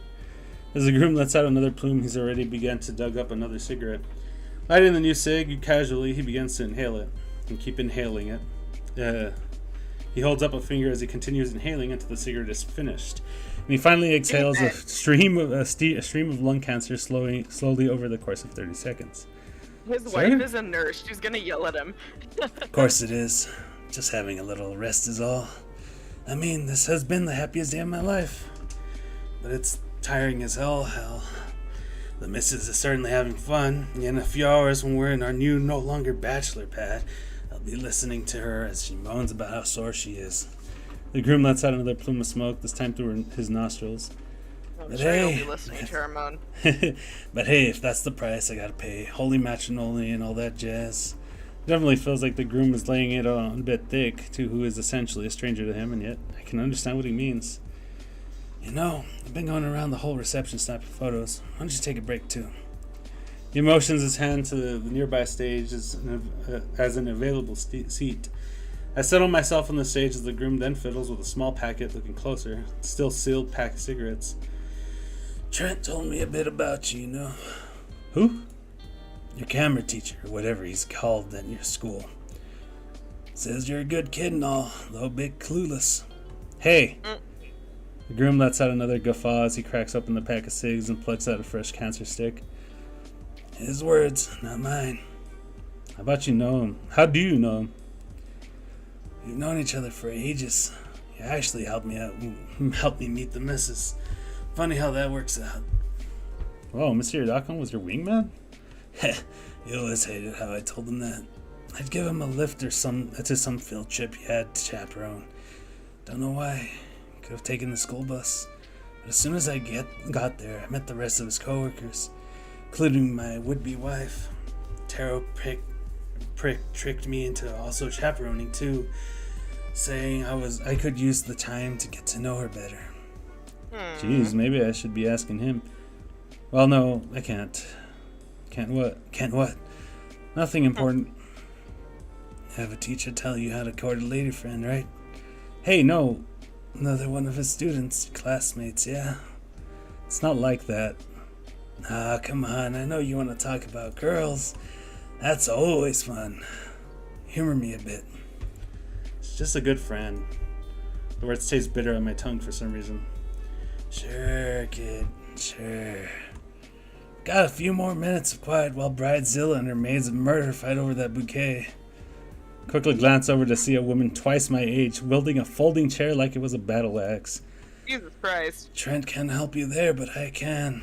So this good friend of yours, what's she like? Well, it's a bit of a complicated history. No? I mean, when I first met her, she was very cynical and sarcastic. Well, she's still sarcastic, but in a lighthearted way. Even with her friends, she was a little distant. But when she's painting or gushing about some franchise or obscure anime, there's this unashamed excitement and passion in it. I haven't met anyone with that kind of energy before. Once you get to know her, she's just nice under it all. That everything? Well, yeah. I think she drew me into carrying she drew me carrying her once. Well, shoot. He slides the ring off his finger and holds it up to me. It wasn't me. It says ringer. It says ringer. Oh. You want this? Sounds Maybe like they meant because it's his ring finger? Maybe, I don't know. You want this? Sounds like you need it more than me. Kidding. I'm kidding. But dang, sounds pretty cut and dry to me. Never had a crush before. Not on anyone I know personally. You forks together? Yeah. They love each other too, yeah? Yeah, I guess they do. You guess? It's complicated. They're around so little, I don't even know what their love looks like. How they interact. If they even love each other at all. Oof. They've never told me their story, why they're together. Anything that would prepare me for the future was outsourced. As far back as I remember, whenever my parents weren't around, there was a screen nearby. And they weren't around often. Always Yeah, had so that. he was raised by a screen. Got it. Yeah. Dude, no. Most of the time when I have kids get on my bus, they're holding a tablet or they're holding their phone. And all I can hear in the back of my bus is fucking those weird ass YouTube short videos of like the eggs counting or some shit like that. I'm just like I know you're trying to distract your kid, but like, shouldn't you be, trying to help them or something? Like maybe give them a book or something instead of just a fucking screen. Seriously. I always had that little electronic friend in my pocket telling me how great it was at everything. It's been my only help to get through life. All the best ways to have the best friendships, hobbies, romance. But it feels worthless now. I'm not prepared. I don't even know what this is love. This guy seems to think so, though. He'll help me out. I see him putting some words together now. Let me give you a little anecdote, kid. The groom finally lights the cigarette, though. This time he's slow to put a puff on it. See my beautiful bride over there? Oh, He motions she's with the pretty. dull ember of his smoke to where the bridesmaids were still violently wrestling, and the bride acted as referee. Even if we had never met, and this was a happenstance meeting, I'd see her over there. I just know. I love her. Aw. Yeah? Yep. Is that it? Yeah. Aren't you trying to give me a little push? Convince me I like this girl? You're the one who wanted advice. There it is. Thought you were going to Shouldn't go on a need bit more convincing. about love. Why the hell would I give a speech about love? I know what it is. You know what it is. But there's no groundbreaking advice that'll make everything make sense. And you don't need me to convince you. You're just looking for reasons to not believe what's right in front of you. Oh. Break's over. Gotta run. The man gets up, dusting off his pants and flicking the cigarette butt into the trash. Hey, take some great pictures for me, will ya? No more moping. You're on the clock. He jogs into the crowd to meet up with his bride. Like I know some people would think of that, like what he says at the end there is dickish, but like I'm just like, he's just like, come on, stop being a little shit, come on. He's just fucking with him. He's like, come on. My phone buzzes in my pocket. What timing? I reach in my pocket and pull out my phone, squinting at the screen. An unread notification from our group chat. Shoot, I have the time to be on the phone right now? Maybe I can talk to Damien about this. He knows Olivia for a while. Ben and Olivia used to be friends too, right? Would he be able to help? I That should sounds probably like focus. a bad idea. I should probably focus on what I'm here to do. Besides, I don't want to let the groom down. This is Olivia we're talking about. I want to do anything about without knowing as much as I can.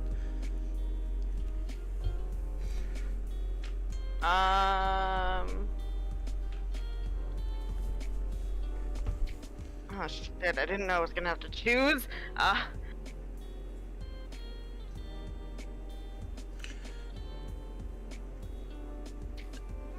Take the photos. You need to take the photos. You sure you need to take the photos? We're starting to get into whatever you're starting to pick for sure. You're gonna be going down that route. Oh fuck! If you fuck up now, you're not just going to the route that you're in. You're now going to the lesser one. So make sure you think about it. Okay. So the group chat, did he say who it was? It's just Ben and... I think it's Ben and Iadaka. Maybe. Probably. I'm not sure. It was kind of vague in a weird way. Let me see.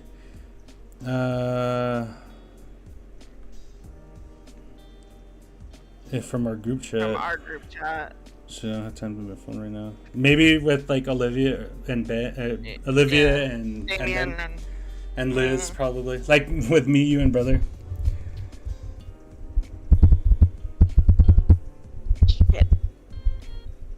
Okay. Just focus on the photos for now. You sure? No, but do it anyways. Okay.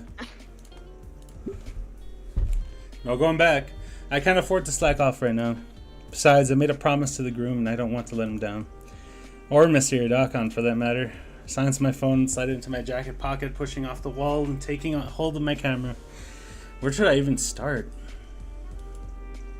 I think I have a few ideas. There we go. Now he But looks the- confident. With the groom's words still ringing in my ears, I find a second wind of sorts. Can't really understand it. I feel like I'm already picking out prime shots from just scanning over the hall. While Ben has continued his more autonomous, rapid-fire approach with the staccato clicking in his snapshots. I've been slinging out couples in their own This. moments just scattered throughout. I think some Hey, of babe. them... What? It just started downpouring. Outside? Yeah. Brother brought it over here. Yeah. Like, it was just so sudden. Like, it's terrifying. That's all passive for you. I think some of them have noticed, seeming to maneuver themselves out of the Parasaur's view. Damn it, brother. Now everyone knows where we live. Yes, they know. They know that we live in El Paso, Florida. So Florida. That sounds. There's like 4 El Pasos, to be perfectly honest. There is. There's like multiple El Pasos. Yeah. Yeah. Dude, there's freaking multiple. There's multiple places. I mean, there's like what 50 Springfields, I think. True. It's so pretty outside. Young man, over here. An elderly dino catches my attention, waving me to. Oh, sorry, that was you. Say that. Say. Over here. There we go. Waving me to her table where she and her family are sitting. We need a good Christmas card photo, if you would be so kind. Of course, ma'am. The large group moved to one side of the table for me, smiling sincerely at me at my lens. The first shot seemed perfect, but for their sake, I make sure to take a couple extra. Thank you. Do you know how long these will take to develop? The photos should be developed fairly quickly. We'll be sure everyone gets these before the end of the month. I smile and nod, letting me return to... Don't forget us! Yeah, me and my wife! My next client's pulling me aside to take shots of them in a secluded corner. After that, some of the bridesmaids have grabbed me to take shots for them. It isn't long before even some of the servers are wanting to picture themselves posing in front of the decorations. Somehow I'm able to squeeze my way out of the mayhem and make my way towards the back of the venue in order to get some much needed fresh air. This is what I want, dude. Shortly after, I noticed Ben doing the same thing, though he managed to do far more gracefully by talking his way out of whatever requests and wedding goers have for him. Makes me wish I was better at communicating and asserting myself in these kinds of situations. Ben takes notice of me and approaches a very casual pace, with no one else seemingly taking notice of him. Taking a breather? Just give Ben a nod in my head, causing him to smile and adjust his glasses with his index finger. Doing the fucking anime thing. Well, the wedding's almost finished, so the worst of the workload's behind us. That was a good... Ben checks his phone. 8 hours? Jeez. Been at it for fucking 8 hours? Well, yeah. What's Weddings a- are long, bro. Don't you remember how long my fucking dad's wedding was? I know, but like... How do I put this? 8 hours?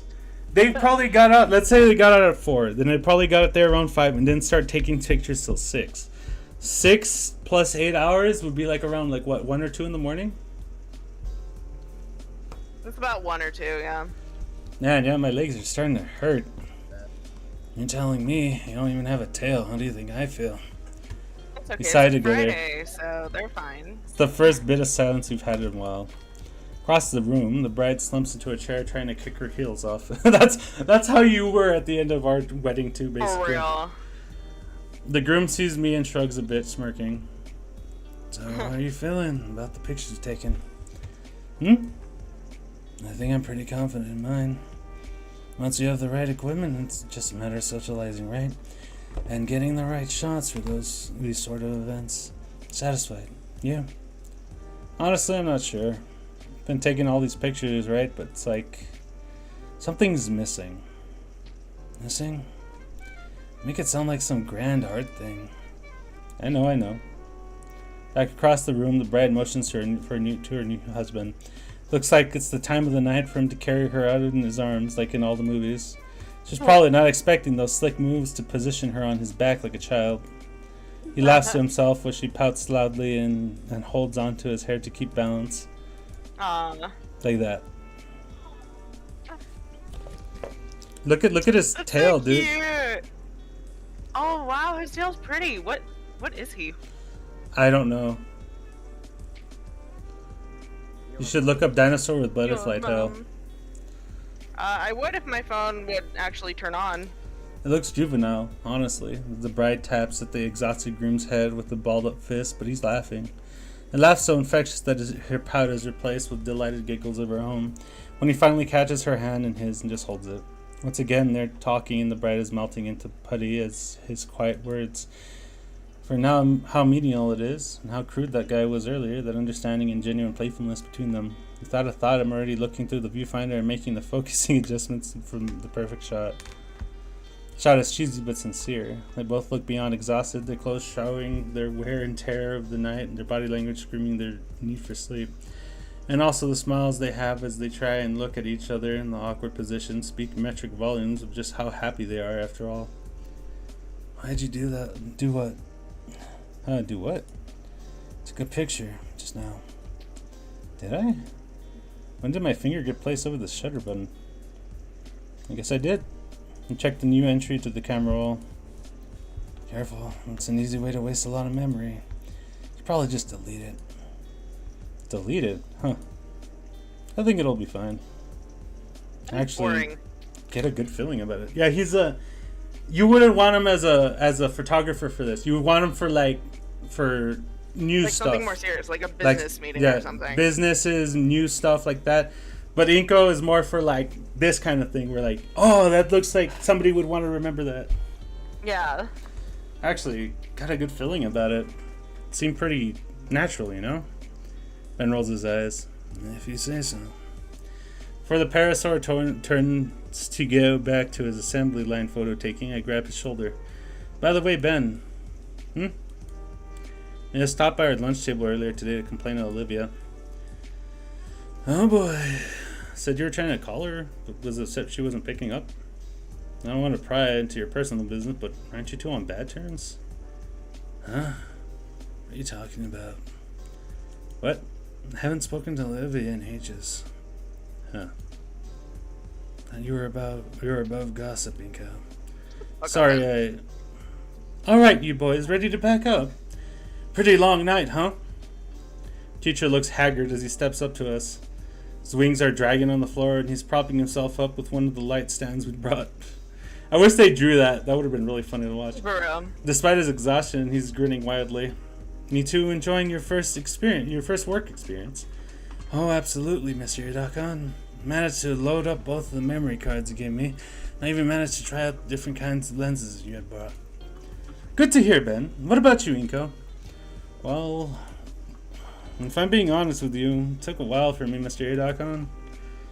Well, I suppose it is tough order to start with. So many things to account for, and I don't know, I meant when I didn't really get that many good shots till the end, Mr. Yadakan. Didn't even finish the first card you gave me.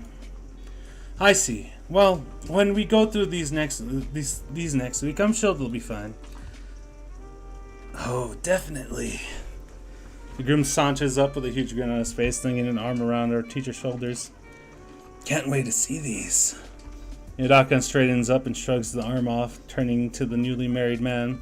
He's like, get off me, bitch. You'll see them when you see them. My team still needs to go through all the pictures and weed out the chaff. Aw, come on, T. Can't you give your buddy a preview or something? Yadakan sighs a bit. Hey, it's your special day. Ben, could you fetch the laptop and card reader? Yes, sir. Inko, while he's doing that, can you start packing up everything into the trunk? Sure thing, Mr. Yadakan. Before I turn away to start, the tired Taro takes the camera from me. I just realized we can't cook. Oh, shit. It's okay, I can just do the broiling of the burgers, and then for the hot dogs, I'll put them on a pan and just cook them inside the oven. That should be fine. We can sit at that table over there. The two older men head off, leaving Ben and I to get started unpacking everything up. While Ben and I are busy dismantling the multitude of standing flashes and lamps, the bridegroom, Mr. Yadakan, sits at the cleaned-up table with the laptop before them. Can't really make out what they're saying, but I can kind of tell based on the way the three switch between quietly focused and laughing loudly. By the time the back of the car is loaded up, the last of the wedding party has departed. Nothing left to do, Ben and I linger a bit behind the group. Yeah, these came out pretty dang great. Thanks again for... Hello, what's this? The laptop displays the last picture I took somewhat unintentionally. He scans the photo with a critical eye. He nods and chuckles with approval. Okay, kid. Good job. Be sure to print this one out for me, Trent. I'm gonna put it in my wallet. Sure. Despite how lackluster his compliment is, I can't help but feel proud of my work. It's been a while since I felt like this. Either way, it's not long before we climb into the car and begin our journey back to the school. Settle into the rhythmic motions of the car as it glides along the road. The cityscape of Volcadera Bluffs passes by, and I can't help but admire it. The mood is quickly clouded, however, as Ben calls a certain red-scaled girl. The saccharine, lovey-dovey talk makes my head hurt, and I can guess by his expression that Yadakan feels the same way. She's the subject by asking if my parents can pick me up. Looks like I'll be taking the late-night metro home. Still, I had fun today. I bring out my phone, noticing a half-dozen messages Olivia had sent while I was busy. Oh, Lord. You winning yet? Better be. That's, bet me some sunflower seeds that Ben would win. Well, there were more messages that one in particular had me thinking. I mean, it wasn't a competition to begin with, but it's also the fact that the groom hadn't complimented any of Ben's shots, so... Yeah. Collect your winnings, Olivia. Yeah, I like that gift. Good job, Agent. You deserve a reward for your hard work. Reward? What kind of... Oh my. But she really? She knows that I'm with Ben and Yadakan. The interior of the car feels a few degrees warmer as I wait with bated breath. Ingo, you okay? You're breathing pretty hard.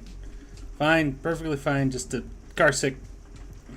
I make sure there's absolutely no way anyone except me can view my screen. Imagine. As extra protection, I dim the brightness of it to the point that only I'd be able to see a thing in the darkness of the car. Finally, Olivia's text comes through.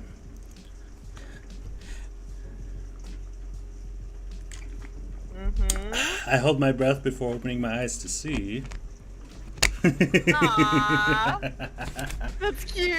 What do you think it was gonna be, huh? Prevert. Hey, I wasn't the one breathing heavy in a car, okay? Right.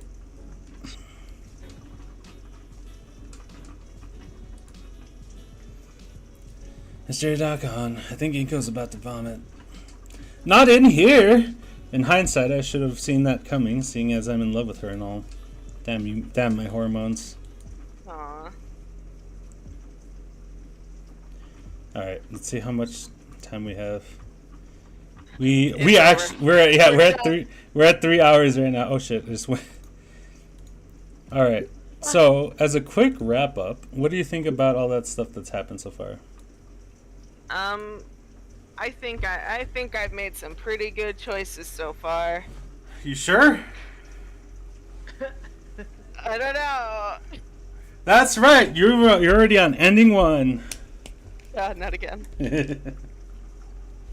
Where is it, baby? I know you want to go outside, but it's raining. A lot of people say You don't that like this, outside. a lot of people say that this version's Wani's ending 1 is worse than Snoot's ending 1, but I don't know. I think it just depends. Well, I will compare the two.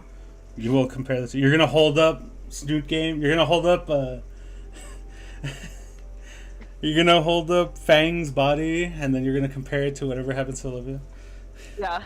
Her mangled body. God.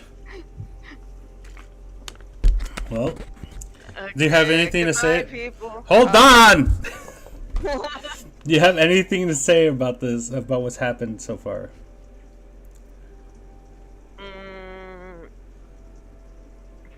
I'm waiting for things to get bad, and I'm nervous. Oh, don't worry. We're on track. What does that mean? That means the next one you're going to be like.